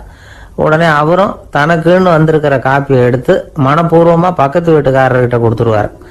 அதுக்கப்புறம் அவருக்காக வேற காப்பி போட்டு கொண்டாந்து கொடுத்தாலும் வேண்டான்னு சொல்லிடுவார். ஆண்டவனாக பார்த்து சரியான நேரத்தில் அவரை எங்கள் வீட்டுக்கு தினமும் அனுப்பி வைக்கிறார் அப்படிம்பார். ஏன் அப்படி சொல்கிறீங்க அப்படின்னு கேட்டோம் ஒரு நாள். அதுக்கு அவர் சொல்கிறார், எனக்கு என்னோட உடல் ஆரோக்கியம்தான் முக்கியம். இதை கடவுள் புரிஞ்சுக்கிட்டு எங்கள் வீட்டு காப்பியை சாப்பிட்றதுக்கு தினமும் அடுத்த வீட்டுக்காரனை அனுப்பி வைக்கிறார் அப்படின்னார் அவர். ஒரு நீதிமன்றம், அங்கே ஒரு கொலை வழக்கு சம்பந்தமாக விசாரணை நடந்துக்கிட்டு இருக்குது. அந்த வழக்கறிஞர் ரொம்ப தீவிரமாக வாதாடிக்கிட்டு இருக்கிறார். தன்னுடைய கட்சிக்காரர் நிரபராதிங்கிறது அவருக்கு நல்லா தெரியும். அதனால தான் அவர் சார்பாக வாதாடுறதுக்கே ஒத்துக்கிட்டார். அப்படி அவர் மும்முரமாக வாதாடிக்கிட்டு இருக்கிற சமயத்தில் அவசரமாக தந்தி ஒன்று வந்து சேர்ந்தது. அதை வாங்கி படித்து பார்த்தார். அதுக்கப்புறம் அதை மடித்து தன்னுடைய கோட்டு பையில் வச்சுக்கிட்டு தொடர்ந்து வாதாட ஆரம்பிச்சிட்டார். பேசி முடித்தார். அதுக்கப்புறம் அங்கே கோர்ட்டில் இருந்த சக வக்கீல்கள் அவர்கிட்ட வந்தாங்க. தந்தி ஒன்று வந்தது, என்ன விஷயம் அப்படின்னு விசாரிச்சாங்களாம். அப்போ அவர் சொல்லியிருக்கிறார், ஊரில் சிகிச்சைக்காக போயிருந்த என்னுடைய மனைவி இறந்து போனதாக தந்தி வந்திருக்குது அப்படின்னாராம். மற்ற வக்கீல்களுக்கு அதிர்ச்சி. என்னங்க இது, மனைவி இறந்ததை விட கேஸு முக்கியமா உங்களுக்கு அப்படின்னு கேட்டிருக்கிறாங்க. இறந்து போன என் மனைவி மறுபடியும் திரும்பி வர போறதில்ல. ஆனா என்னுடைய கட்சிக்காரர் ஒரு கொலை வழக்கில் மாட்டிக்கிட்டார். அவரும் நிரபராதி. அவர் உசிரை நான் காப்பாற்ற வேணாமா? இதுதான் என்னுடைய கடமை அப்படின்னாராம். இப்படி இவர் சொன்னதும் எல்லாரும் அப்படியே தகைச்சு போய் நின்றுட்டாங்களாம். சரி, கடமைக்கு முக்கியத்துவம் கொடுத்த அந்த வழக்கறிஞர் யார் தெரியுமா? அவர் தான் இரும்பு மனிதர் சர்தார் வல்லபாய் பட்டேல். குஜராத் மாநிலத்தில் 1875 அக்டோபர் 31 அன்றைக்கு ஜாவேரி பாய் அப்படிங்கிறவருக்கு 4வது பிள்ளையா அவர் பிறந்தாராம். இந்த ஜாவேரி பாய் யார் தெரியுமா? ஜான்சி ராணி லட்சுமி பாய் போர் படையில் ஒரு வீரரா பணிபுரிஞ்சவர். இளம் வயசுல வல்லபாய் பட்டேல் ரொம்ப சிரமப்பட்டு படிச்சிருக்கார். விடாமுயற்சி வெற்றியை கொடுத்தது. கல்லூரியிலையும் காலடி வச்சார். அதுக்கப்புறம் வக்கீல் பட்டத்தையும் வாங்கினார். பிரிட்டிஷ் ஆட்சி நடந்துகிட்டு இருந்த சமயம் குஜராத்தை சேர்ந்த பர்டோலி தாலுகாவில் விவசாயிகள் மேல அரசாங்கம் திடீர்னு நில வரியை வசதி விட்டுதான். ஏழை விவசாயிகள் ரொம்ப கஷ்டப்பட்டிருக்காங்க. அரசாங்கம் வரி செலுத்தாத விவசாயிகளின் நிலங்களை எல்லாம் ஜப்தி செஞ்சுதான். அரசாங்கத்தை எதிர்க்கிறவங்களை எல்லாம் கைது பண்ணி சிறையில் அடைச்சுட்டாங்களாம். சில பேர் வீடு வாசல் ஆடு மாட்டையெல்லாம் விற்று கூட வரி கட்ட வேண்டிய நிலைமைக்கு ஆளாயிட்டாங்க. வழக்கறிஞர் வல்லபாய் பட்டேல் நில வரியை உடனே ரத்து பண்ணணும் அப்படின்னு பம்பாய் கவர்னருக்கு ஒரு கடிதம் எழுதினார். எந்த பலனும் இல்லை. உடனே எல்லா விவசாயிகளையும் அணி திரட்டினார். அதுக்கு தானே தலைமை தாங்கினார். சத்தியாகிரகம் நடத்தினார். அந்த பகுதியில் எந்த வேலையும் நடக்கலை. வேற வழி இல்லை. ஆட்சியாளர்கள் உடனே வரியை ரத்து பண்ணாங்க. சிறையில் இருந்தவங்களெல்லாம் வெளில விட்டாங்க. 1928 ஆகஸ்ட் 6 சர்க்காருக்கும் விவசாயிகளுக்கும் இடையில ஒரு உடன்பாடு ஏற்பட்டது. அதுக்கப்புறம் தான் நிலைமை சரியா போச்சான். வல்லபாய் பட்டேலின் பொது சேவையை பாராட்டின பொதுமக்கள் அவருக்கு சர்தார் அப்படிங்கிற பட்டத்தை கொடுத்தாங்களாம். சர்தார்னா தலைவர் அல்லது தளபதினு அர்த்தம். இரும்பு மனிதர்னு இவருக்கு பேரு. இருந்தாலும் நகைச்சுவை உணர்வும் இவருக்கு நிறைய உண்டு. ஒரு தடவை ஒரு பத்திரிகை நிருபர் வந்திருக்கார். சர்தார் பட்டேல் கிட்ட அவருக்கு பிடிச்ச பண்பாடு கலாச்சாரம் எது அப்படின்னு கேட்கணும்னு ஆசை. அதனால அவரை பார்த்து கேட்டாராம், ஏங்க உங்களுக்கு பிடிச்ச கல்ச்சர் எது அப்படின்னு கேட்டிருக்கார். இதுக்கு சர்தார் பட்டேல் சொன்ன பதில் என்ன தெரியுமா? எனக்கு பிடிச்ச கல்ச்சர் அக்ரிகல்ச்சர் அப்படின்னாராம். தானத்துல சிறந்தது எது அப்படின்னு ஒரு கேள்வியை கேட்டு தானத்துல சிறந்தது நிதானம் அப்படின்னு அதுக்கு ஒரு பதிலும் சொல்றவங்க உண்டு. நிதானம் ரொம்ப அவசியம். அதுவும் இன்றைய உலகத்துக்கு ரொம்ப அவசியம். இன்னைக்கு உலகம் ரொம்ப பரபரப்பா போய்கிட்டு இருக்குது. பொறுமையா இருக்கணும்னு நினைக்கிறவங்களால கூட அப்படி இருக்க முடியறதில்ல. பொறுமையை சோதிக்கிறது மாதிரி பல சம்பவங்கள். அதையெல்லாம் சந்திச்சே தீர வேண்டியிருக்குது. எங்க போனாலும் கியூவில் நிற்க வேண்டியிருக்குது. எங்க போனாலும் காத்துக்கிட்டு இருக்க வேண்டியிருக்கு. ஆபீஸ்லயோ வீட்லயோ கூட நீங்க நிதானமா பொறுமையா நடந்துக்க தெரியலன்னா உங்களுக்கு சிடுமூஞ்சி முசுடு இப்படிலாம் பேர் வச்சிருவாங்க. அது உங்களுக்கு தேவையா? சரி, வாழ்க்கையில் பொறுமைசாலின்னு பேர் வாங்கறதுக்கு என்ன வழி? முதல் பாயிண்ட், நீங்க நினைக்கிறது, எதிர்பார்க்கறது, செய்யறது எல்லாமே 100% கரெக்டா நடக்கணும்னு ஆசைப்படக்கூடாது. எதுவா இருந்தாலும் அதுல ஓரளவுக்கு தவறு நடக்கலாம் அப்படிங்கறத எதிர்பார்த்தே இருக்கணும். ஓரளவுக்கு அதை அனுமதிக்கணும். ஒரு நண்பரை 6 மணிக்கு ஒரு இடத்துக்கு வர சொல்லி இருக்கிறீங்க. 6 மணிக்கு அவர் வரல. உடனே பொறுமை இழந்து நடந்துக்கப்படாது. ஒரு 10 நிமிஷம் டிலே ஆகலாம். ஒரு வர்ற வழியில பஸ்ஸு கூட ஏதாவது டிராஃபிக்ல மாட்டிருக்கலாம். அதெல்லாம் எதிர்பார்த்தே கொஞ்சம் காத்திருக்கிறதுல ஒன்றும் தப்பு இல்லை. சில சமயம் டிலே ஆகிறது கூட நல்லதா முடியும். ஒரு பஸ்ஸை தவற விட்டுட்டு ஐயோ கொஞ்சம் ஒரு 2 நிமிஷம் முன்னாடி வந்திருந்தா பிடிச்சிருக்கலாமே அப்படின்னு தவிச்சுக்கிட்டு இருப்பாங்க சில பேர். அடுத்தபடியா வர்ற பஸ் நேரடியா நீங்க போக வேண்டிய இடத்துக்கே கொண்டு போய் விடுற பஸ்ஸா கூட இருக்கலாம். அது உங்களுக்கு முன்னாடி தெரியாதுல்ல. சில நெருக்கடியான சூழ்நிலைகளை தமாஷா எடுத்துக்கிறதுக்கு பழகிக்கணும். சில இடங்களுக்கு போறப்ப காத்திருக்கிறதுக்கு நம்ம மனசை தயார்படுத்திக்கிட்டே போகணும். ஒரு ரயிலுக்கோ பஸ்ஸுக்கோ அல்லது விமானத்துக்கோ கப்பல் பிரயாணத்துக்கோ போறப்போ அங்க போய் நீங்க மணிக்கணக்கில் கூட காத்துக்கிட்டு தான் இருக்கணும். புறப்படுற நேரம் கூட மாறலாம். நீங்க போய் சேர்ந்ததும் அது உடனே புறப்படணும்னு கட்டாயமா என்ன? அது மாதிரி சமயத்துல படிக்கிறதுக்குன்னு சில சுவாரஸ்யமான புத்தகங்களையும் கையில் எடுத்துக்கலாம். உங்களை சுத்தி எவ்வளவோ சுவாரஸ்யமான சம்பவங்கள் நடந்துகிட்டு இருக்குதுல்ல, அதையெல்லாம் வேடிக்கை பாருங்க. எதுக்காக காத்துக்கிட்டு இருக்கிறோமோ அந்த காரியத்துல உண்மையாவே நமக்கு ஒரு அக்கறை இருந்தா நமக்கு போர் அடிக்காது. சில கோயில்களில் பார்த்துருப்பீங்க, தரிசனத்துக்காக பக்தர்கள் நாள் கணக்கில் காத்துக்கிட்டு இருப்பாங்க. அவங்களெலாம் அழுத்துக்கிறது இல்லை. ஆண்டவனை தரிசிக்கணுங்கிற உண்மையான அக்கறை இருக்கிறதுனால அவங்களுக்கு போர் அடிக்கிறது இல்லை. ஆனால் சில சினிமா தியேட்டரில் கூட பார்க்கலாமே, சினிமா கியூ கூட அப்படிதான். சாயந்தரம் 6 மணி ஆட்டத்துக்கு காலம்பரம் 6 மணிக்கே போய் கூட காத்துக்கிட்டு இருப்பாங்க. அவங்களுக்கெல்லாம் போர் அடிக்காது, படம் பார்க்குற ஆர்வம். இன்னொரு முக்கியமான விஷயத்த நாம் பழக்கப்படுத்திக்கணும். லிவ் ஃபார் தி மூமெண்ட் அப்படிங்கிறாங்க நிபுணர்கள். ரொம்ப பேர் எப்படின்னா அடுத்தபடியாக நடக்க போகிற விஷயத்திலேயே கவனமாக இருப்பாங்க. அந்த நினைப்புலேயே இந்த நிமிஷத்தை பொறுமை இல்லாமல் கழிப்பாங்க. ஒருத்தர் இருக்கார், அவர் எப்படின்னா ஆஃபீஸ் முடியறதுக்குள்ளேயே சார் 5 மணிக்கெல்லாம் ரெடியாக இருங்க, நாம் அந்த ஹோட்டலில் போய் டிஃபன் சாப்பிட்ணும் அப்படின்னு 4 மணிலேருந்து சொல்லிகிட்டு இருப்பார். 4:55 பரபரப்பாக ஓடி வருவார். 2 பேரும் புறப்படுவோம், ஹோட்டலுக்கு போவோம், சாப்பிட்டுக்கிட்டு இருப்போம். அப்படி சாப்பிட்டுட்டு இருக்கிறப்ப சார் சாப்பிட்டு முடித்ததும் நேராக ஒரு ஜவுளி கடைக்கு போகிறோம் அப்படிம்பார். பரபரக்க சாப்பிட்டு முடிப்பார், புறப்படுவார். ஜவுளி கடையில் அவசரமாக சீக்கிரம் பில் போடுங்க சார், சினிமாவுக்கு நேரம் ஆகிடும்பார். சினிமா தியேட்டரில் உட்காந்து அடுத்தபடியாக எங்கே டின்னர் சாப்பிட்றதுன்னு யோசனை பண்ணிகிட்டு இருப்பார். ராத்திரி படுக்கையில் விழுந்ததுக்கு அப்புறமும் நாளைக்கு காலையில் எழுந்திரிச்சதும் அதை பண்ணணும் இதை பண்ணணும்னு திட்டம் போட்டுக்கிட்டே இருப்பார். அதாவது எப்பவும் அடுத்த நிமிஷம், அடுத்த நாள், அடுத்த வாரம், அடுத்த வருஷம், இதுதான் அவங்க சிந்தனை. இந்த நிமிஷம் என்ஜாய்மெண்ட்டை அவங்க இழந்துடுறாங்களாம். அதனால தான் வாழ்நாள் பூரா பொறுமையின்மை, அவஸ்தை, அல்லல். அதனால் நாம் எல்லாரும் வாழ்க்கையில் நிதானமாக இருக்கிறதுக்கு கற்றுக்கணுமா. அதுக்காக இந்த நிதானத்துக்கு வேறு விதமான அர்த்தம் பண்ணிக்கக்கூடாது. ஒருத்தர் அப்படித்தான் ஒரு தடவை அவருடைய குதிரை காணாமல் போயிட்டு தான். அதுக்காக அவர் கவலைப்படலை, நிம்மதியாக இருந்தார், சந்தோஷமாக இருந்தார். என்ன சார் இது, உங்கள் குதிரை திருட்டு போயிட்டுதுங்கிறீங்க, நீங்கள் கவலைப்படாமல் இருக்கிறீங்களே அப்படின்னு கேட்டாங்களாம். அதுக்கு அவர் சொல்லியிருக்கார், நல்ல வேலை சார், கட்டியிருந்த குதிரை காணாமல் போயிருக்குது. நான் அது மேலே உட்காந்துருக்கிற சமயம் அது காணாமல் போயிருந்ததுன்னா, திருட்டு போயிருந்ததுன்னா நானும் சேர்ந்துல காணாமல் போயிருப்பேன் அப்படின்னாராம். எவ்வளவு நிதானமான ஆள் பாருங்க. ஒரு நண்பர் சினிமா படம் தயாரிக்கிறவர், அவர்கிட்ட ஒரு நாள் பேசிக்கிட்டு இருந்தேன். அது எப்படி சார், நீங்கள் எடுக்கிற எந்த படமும் கையை கடிக்காத அளவுக்கு எடுத்துடுறீங்களே, அது எப்படின்னு கேட்டேன். அது ஒன்றும் பெரிய விஷயம் இல்லை சார், பெண்களுக்குன்னு சில உருக்கமான காட்சிகள், இளைஞர்களுக்குன்னு சில நடனங்கள், அடிதடி காட்சிகள், அப்புறம் வயசானவங்களுக்குன்னு சில ஆன்மீக காட்சிகள், சின்ன பிள்ளைங்களுக்கு சிரிப்பு, இப்படி எல்லாமும் சேர்த்து நான் படம் எடுக்கிறேன். மசாலா படம்னு பேர். இது ரொம்ப பெருசாக இல்லைன்னாலும் ஓரளவுக்கு சுமாராக ஓடிடும், கையை கடிக்காது அப்படின்னார். இது ஒரு உத்தி.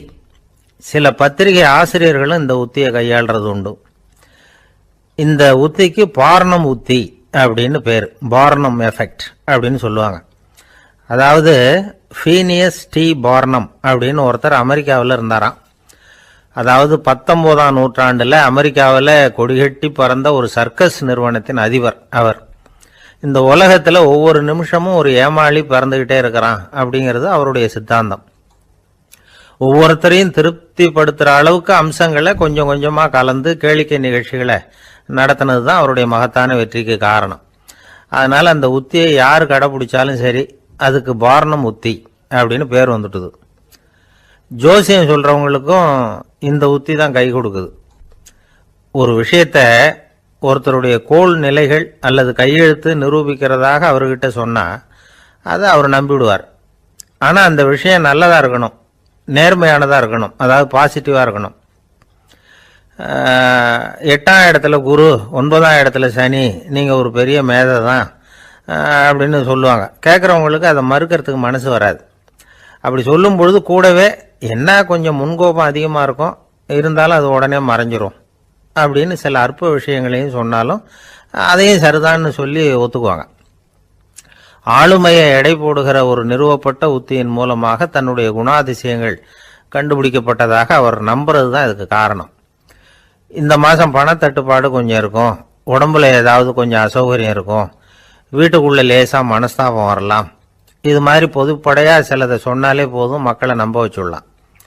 இதெல்லாம் நமக்கு மட்டும்தான் ஏற்படுது அப்படின்னு சொல்லி அவங்க நினைக்கிறது தான் காரணம். இதுதான் பார்னம் உத்திங்கிறது. மனிதர்கள் பாராட்டுக்களை விரும்புகிறதும் விமர்சனங்களை வெறுக்கிறதும் பார்னம் உத்தியின் அடுத்த கூறு. அதனால் ஒருத்தருக்கு ஜோசியம் சொன்னாலும் சரி, அவருடைய ஆளுமையை மதிப்பிடுறதாக இருந்தாலும் சரி, அவரை புகழற மாதிரி இருந்தாலும் சரி, அப்படி இருந்தால் தான் அது சரியாக இருக்கும்.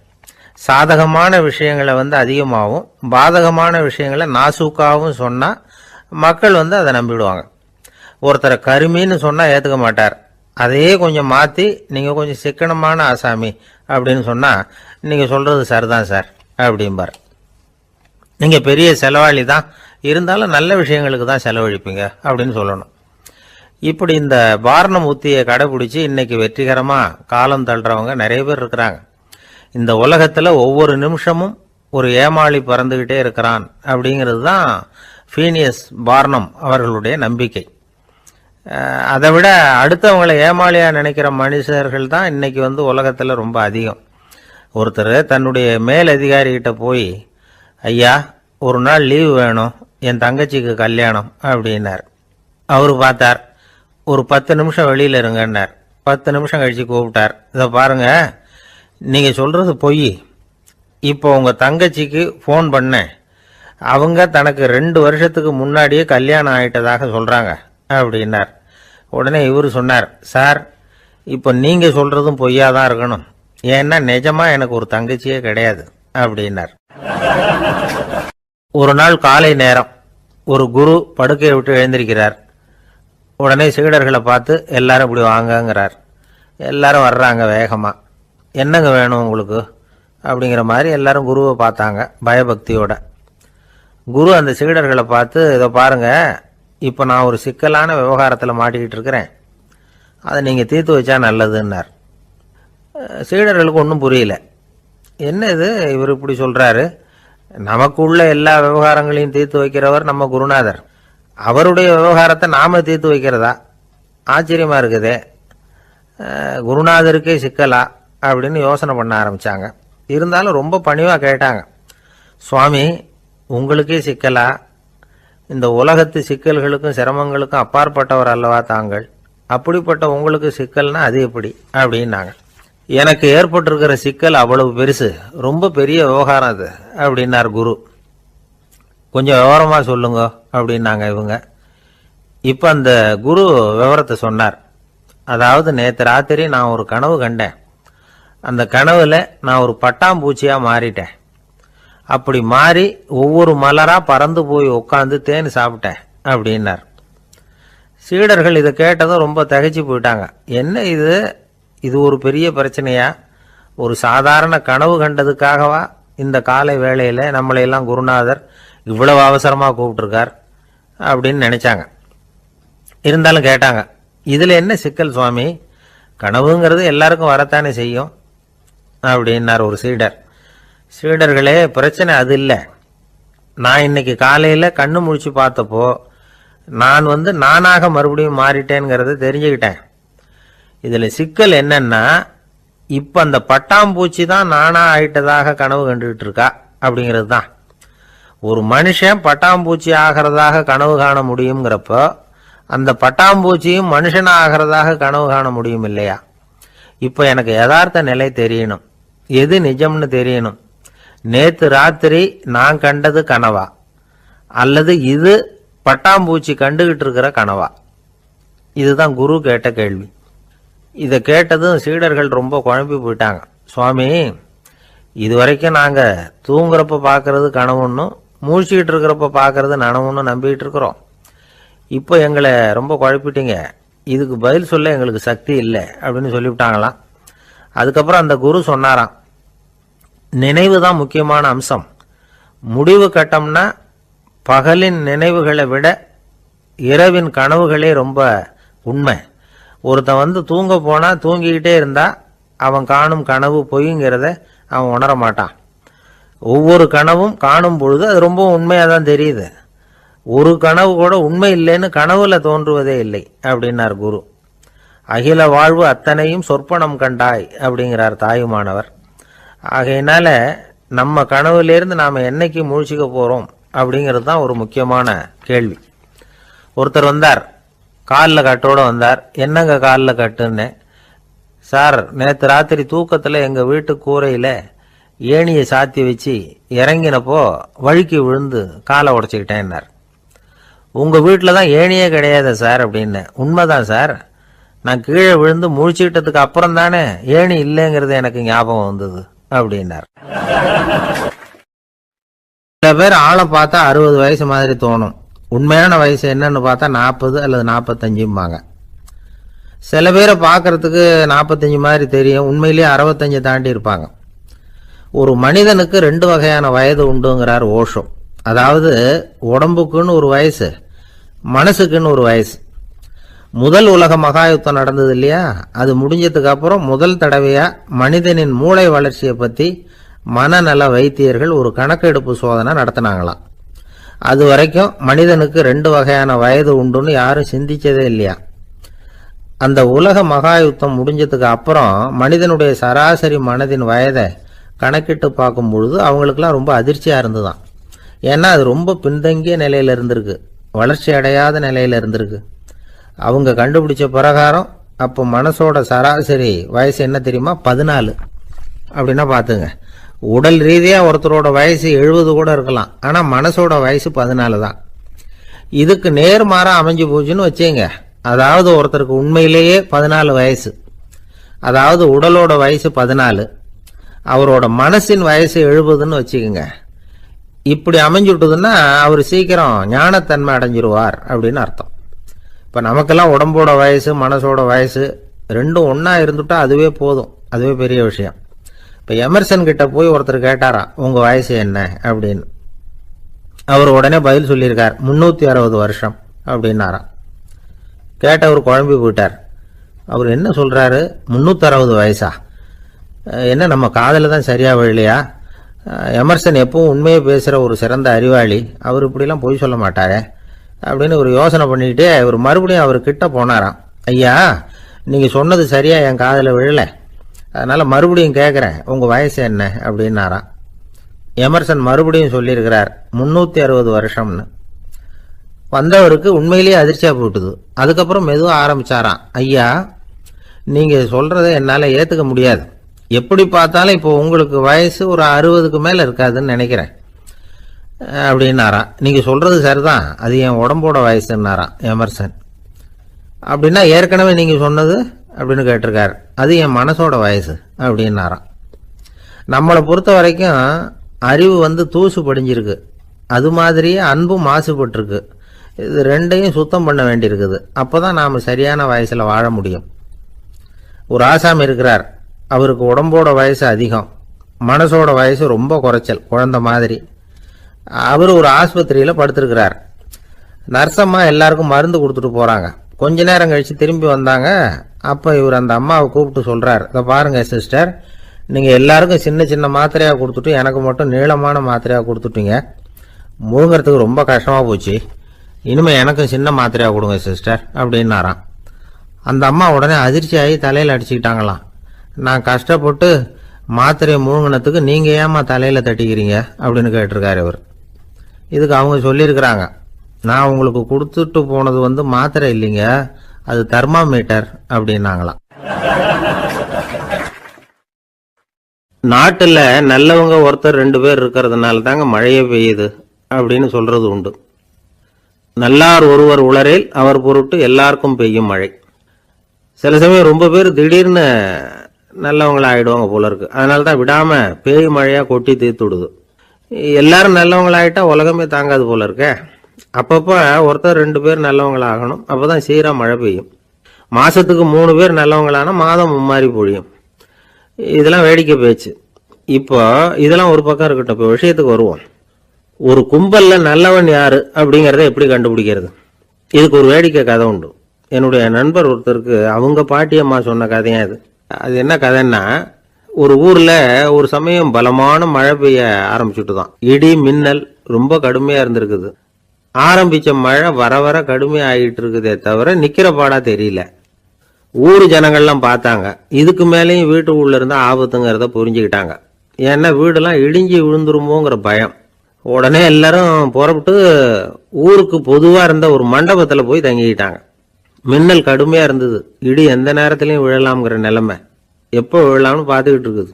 அந்த மண்டபத்தில் இருந்த ஜனங்கள் மனசுக்குள்ள ஒரு பயம், நம்ம கூட்டத்தில் யாராவது ஒரு கெட்டவன் பாவம் பண்ணவன் இருந்தா கூட இடி இந்த மண்டபத்தில் விழுந்துரும், அது எல்லாருக்கும் ஆபத்து அப்படின்னு நினைச்சாங்க.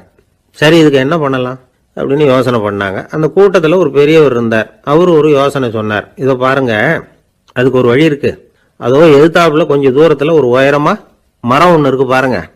பொதுவா இடி வந்து சுலபமா விழறது அது மாதிரி உயரமான மரத்துல தான்.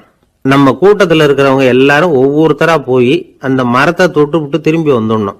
நம்மள பாவம் பண்ணவன் யாரோ அவன் அந்த மரத்தை தொடுற சமயத்துல இடி விழுந்துரும், அவன் மட்டும் போயிடுவான், மண்டபத்துல இருக்கிற நாமெல்லாம் பொழைச்சிக்கலாம் அப்படின்னு ஐடியா கொடுத்தாரு அந்த பெரியவர். இது நல்ல யோசனையா பட்டது. எல்லாரும் ஒத்துக்கிட்டாங்க. ஒவ்வொருத்தரா போய் அந்த மரத்தை தொட்டு விட்டு திரும்பி வந்தாங்க. இடி எதுவும் விழல. இன்னமும் பாவம் பண்ண ஆசாமி அதை போய் தொடல போல இருக்கு அப்படின்னு நினைச்சுக்கிட்டாங்க. ஒவ்வொருத்தரா போறாங்க, எல்லாரும் போய் தொட்டு விட்டு வந்தாச்சு. இன்னும் ஒரே ஒரு ஆசாமி தான் பாக்கி. கடைசியா இருந்த அந்த ஆள் பயந்துட்டான். இது வரைக்கும் இடி விழலைன்னா இப்ப என்ன அர்த்தம்? இப்ப நாம தான் பாக்கி, நாம தான் தப்பு பண்ண ஆள் போல இருக்கு அப்படின்னு நினைச்சுட்டான். அதனால துணிச்சலா போய் தொடறதுக்கு பயந்தான், தயங்கிக்கிட்டே இருந்தான். இருந்தாலும் மற்றவங்க எல்லாம் சும்மா இருப்பாங்களா? கட்டாயப்படுத்தி கழுத்தை பிடிச்சி தள்ளாத குறையா அவனை தள்ளி விட்டாங்க, போய் தொட்டுட்டு வாடான்னு. அவன் நடுங்கிட்டே போய் அந்த மரத்தை தொட்டான். அதே வினாடி ஒரு பயங்கரமான மின்னல் இடி விழுந்துட்டுது. எங்க விழுந்தது தெரியுமா? அந்த ஆள் மேல இல்ல, மண்டபத்துல விழுந்தது. மண்டபத்துல இருந்தவங்க பூரா காலி. அந்த ஒரு ஆள் மட்டும் பொழைச்சிக்கிட்டான். இந்த ஒரு ஆளை காப்பாத்துறதுக்காக தான் இடி வந்து மண்டபத்துல விழாம இருந்திருக்குது. இதுதான் கதை. அதனால நல்லவங்க எப்படியும் தப்பிச்சுக்குவாங்க அப்படிங்கிறது ஒரு நீதி. ஒருத்தன் அப்படிதான் தெருவில் நடந்து போய்கிட்டு இருந்தான், ரொம்ப நல்லவன். எதிரில் ஒருத்தன் சைக்கிள்ல வந்துகிட்டு இருந்தான். அதுல மோதி இவன் கீழே விழுந்துட்டான். சைக்கிள்காரன் உடனே இறங்கி இவனை தூக்கி விட்டான். இவன் எழுந்திரிச்சு அவனை முறைச்சி பார்த்தான். அப்படி பார்க்காதீங்க சார், நீங்க ரொம்ப புண்ணியம் பண்ணிருக்கீங்க, அதுதான் இப்போ வந்து சைக்கிள்ல மோதிக்கிட்டீங்க அப்படின்றான். என்ன அப்படி சொல்றேன் நான்? இவன் 10 நிமிஷத்துக்கு முன்னாடி நான் லாரி ஓட்டிட்டு வந்தேன், அப்போ நீங்க எதிரில் வந்திருந்தீங்கன்னா என்ன ஆயிருக்கும் அப்படின்னானா அவன். எனக்கு அதிர்ஷ்டமே இல்லை சார் அப்படின்னாரு ஒருத்தர். ஏன் அப்படி சொல்றீங்கன்னு கேட்டோம். வியாபாரம் பண்ணலாம்னு ஒரு கடை வச்சேன், வேண்டியப்பட்டவங்க கூட என் கடையில் வந்து எதுவும் வாங்க மாட்டேங்கிறான், எல்லாரும் அடுத்த கடைக்கு தான் போறான் அப்படின்னு சொல்லி ரொம்ப அழுத்துக்கிட்டார். இதுக்கு போய் அதிர்ஷ்டம் இல்லைன்னு சொல்லாதீங்க, வாடிக்கையாளர்களை வந்து கவர்றது எப்படிங்கிறது உங்களுக்கு தெரியல, அதுதான் குறை அப்படின்னும். சார் உங்களுக்கு தெரிஞ்ச அந்த ரகசியத்தை எனக்கும் கொஞ்சம் சொல்லி கொடுங்களேன் அப்படின்னார். சரி உங்க காதை இப்படி கொடுங்க அப்படின்னு சொல்லி அது சம்பந்தமா பெரிய வல்லுநர்கள் சொல்லி இருக்கிற கருத்துக்களை அவர்கிட்ட சொல்ல ஆரம்பிச்சோம். அதாவது இந்த வாடிக்கையாளர்களை கவர்றதுக்கு வல்லுநர்கள் பல ஆலோசனைகளை ஏற்கனவே சொல்லி வச்சிருக்கிறாங்க. அது சம்பந்தமா அனுபவப்பட்டவங்க, அதை தெரிஞ்சு வச்சுக்கணும். அதாவது கடை வச்சிருக்கிறவங்க எல்லாரும் இதை கொஞ்சம் காதில் வாங்கி வச்சுக்கணும். எதை இப்ப சொல்ல போறத. எப்பவும் பணத்தை சம்பாதிக்கிறதுலயே குறியா இருக்கக்கூடாதான். அதை விட முக்கியமா நீங்க சம்பாதிக்க வேண்டியது வாடிக்கையாளர்களுடைய மன நிறைவு. வர்றவங்க திருப்தியோட போகணும், அது முக்கியம். அதுல கவனமா இருக்கணும். கடைக்கு வர்ற ஒருத்தர் ஏதாவது ஒரு குறை சொல்றாருன்னு வச்சுங்க, அதை வந்து அலட்சியப்படுத்தக்கூடாது. ரொம்ப அக்கறையோட அதை காது கொடுத்து கேட்கணும். அப்படியா சார், அதை நான் அவசியம் கவனிக்கிறேன் அப்படின்னு சொல்லணும். ஒருத்தர் வரார், சார் நேத்திக்கு உங்க கடையில இதை நான் வாங்கிட்டு போனேன், வீட்டில் இது வேணான்னு சொல்லிவிட்டாங்க, அது திருப்பி கொடுக்கறதுக்காக தான் வந்திருக்கிறேன் அப்படின்னு சொல்லி திருப்பி கொடுக்குறார். உடனே நீங்க வந்து முகம் சுளிக்க கூடாது, எரிச்சல் படக்கூடாது. வழக்கம் போல நிதானமா முகம் அலர்ச்சியோட அதை திருப்பி வாங்கிக்கணும். இவ்வளவு ரூபாய்க்கு சாமான் வாங்கினா இந்த ஸ்பூன் அன்பளிப்பு, இப்படி ஏதாவது கொடுக்கலாம். பண்டிகை காலங்கள்லேயும் பொருள்கள் வாங்குறவங்களுக்கு இப்படி ஏதாவது பொருத்தமா ஒரு அன்பளிப்பு கொடுக்கலாம். நீங்க கொடுக்கறது ஒரு சர்வசாதாரணமான பொருளா இருந்தா கூட அது வாங்குற ஒரு மனசுல ஒரு மகிழ்ச்சியை ஏற்படுத்தும். எதுவும் உங்களால கொடுக்க முடியலன்னா உங்க முகம் நிறைஞ்ச சிரிப்பையாவது கொடுங்க, அது போதும். உங்க கடையில் இல்லாத ஒரு பொருளை வாடிக்கையாளர் வந்து கேட்கிறார், உடனே இல்லைன்னு முகத்தில் அடிச்சது மாதிரி சொல்லிடக்கூடாது. கொஞ்சம் உட்காருங்க சார் அப்படின்னு சொல்லி உங்க பணியாளர் யாரையாவது அனுப்பி வெளியில இருந்து வாங்கிட்டு வர சொல்லி அவர்கிட்ட கொடுக்கலாம். சில பேர் உங்க கடைக்கு வரும்பொழுது அவங்க வீட்டு குழந்தைகளையும் கூப்பிட்டுக்கிட்டு வர்றாங்கன்னு வைங்க. நீங்க என்ன செய்யணும்னா அந்த குழந்தைகளை முதல்ல கவனிக்கணும். அது கண்ணத்தை கிள்ளணும், அதுகிட்ட விளையாடணும், அதுக்கு ஏதாவது மிட்டாய் பிஸ்கட் எதையாவது கொடுத்து அது கவனத்தை கவரணும். அதுக்கப்புறம் பெரியவங்களை கவனிக்கலாம். உங்க கடையில வேலை செய்யற பணியாளர்கள் சுத்தமா இருக்கணும், சிரிச்ச முகம், சுறுசுறுப்பு, இது ரெண்டும் அவங்களுக்கு தேவை. அழுது வடிஞ்சிட்டு இருக்கக்கூடாது. அப்புறம் இன்னொரு விஷயம், அதிகமா பொருள் வாங்குற ஒருத்தர்கிட்ட அதிக மரியாதையாகவும் குறைச்சலா பொருள் வாங்குறவர்கிட்ட வேற விதமாகவும் நடந்துக்க கூடாது. எல்லாருக்கிட்டையும் சமமா நடந்துக்கணும். 5 ரூபாய்க்கு வாங்கினாலும் சரி, 500 ரூபாய்க்கு வாங்கினாலும் சரி, அவங்க கிட்ட நீங்க காட்டுற மரியாதையில வித்தியாசம் இருக்கக்கூடாது. எல்லாத்துக்கும் மேல உங்க கடையில ஒரு பொருள் வாங்கினா அது உண்மையானதா இருக்கும், தரமுள்ளதா இருக்கும் அப்படிங்கிற நினைப்பு ஜனங்களுக்கு வரணும். அதனால தரமான பொருளையே நீங்க உங்க கடையில வச்சிருக்கணும். இது வரைக்கும் நான் சொன்னதையெல்லாம் கவனத்துல வச்சுக்கிட்டு நீங்க கடையை ஆரம்பிச்சீங்கன்னா வியாபாரம் பிச்சுக்கிட்டு போகும். அப்படி போகலன்னா அதுக்கப்புறம் கேளுங்க. ஏன்னா இந்த யோசனைகள்லாம் அனுபவப்பட்டவங்க சொல்லியிருக்கிற யோசனைகள். இந்த யோசனைகள்ல நீங்க எச்சரிக்கையா இருக்க வேண்டிய ஒரு விஷயம் உண்டு. அது என்னங்கிறதையும் தெரிஞ்சு வச்சுக்கிறது நல்லது. என்னுடைய நண்பர் ஒருத்தர் வந்தார். சார், உங்க யோசனையை கேட்டதுனால நான் ஒரு அறை வாங்கினது தான் மிச்சம்னார். என்ன ஆச்சுன்னு கேட்டேன். எங்க கடைக்கு ஒரு பெரிய அம்மா குழந்தைய தூக்கிட்டு வந்தாங்க சார். உங்க யோசனைப்படி அந்த குழந்தையோட கன்னத்தை கிள்ளணும்னு முயற்சி பண்ணினேன். திடீர்னு அந்த நேரம் பார்த்து அந்த குழந்தை தலையை குனிஞ்சுக்கிட்டுது. என் கை குழந்தையோட கன்னத்துக்கு பதிலா அது தூக்கிட்டு வந்தவங்க கன்னத்தை கிள்ளி விட்டுது. அதுதான் அப்படி ஆயிட்டுது அப்படின்னார் கன்னத்தை தடவிக்கிட்டே. ஒரு நாள் ஒரு 10-15 பள்ளிக்கூடத்து பிள்ளைங்க தேடிட்டு வந்தாங்க. உங்களை பார்த்துட்டு தான் போகணும், அதுக்காக தான் வந்திருக்கோம்னாங்க. என்ன விஷயம்னு கேட்டோம். நாங்கள்லாம் கூடி ஒரு முடிவு பண்ணியிருக்கிறோம், அதை உங்ககிட்ட சொல்லணும் அப்படின்னாங்க. அதுவும் ஒரு வாண்டு பையன் அதை சொன்னான். என்ன முடிவு அது அப்படின்னு கேட்டோம் ரொம்ப ஆர்வமாக.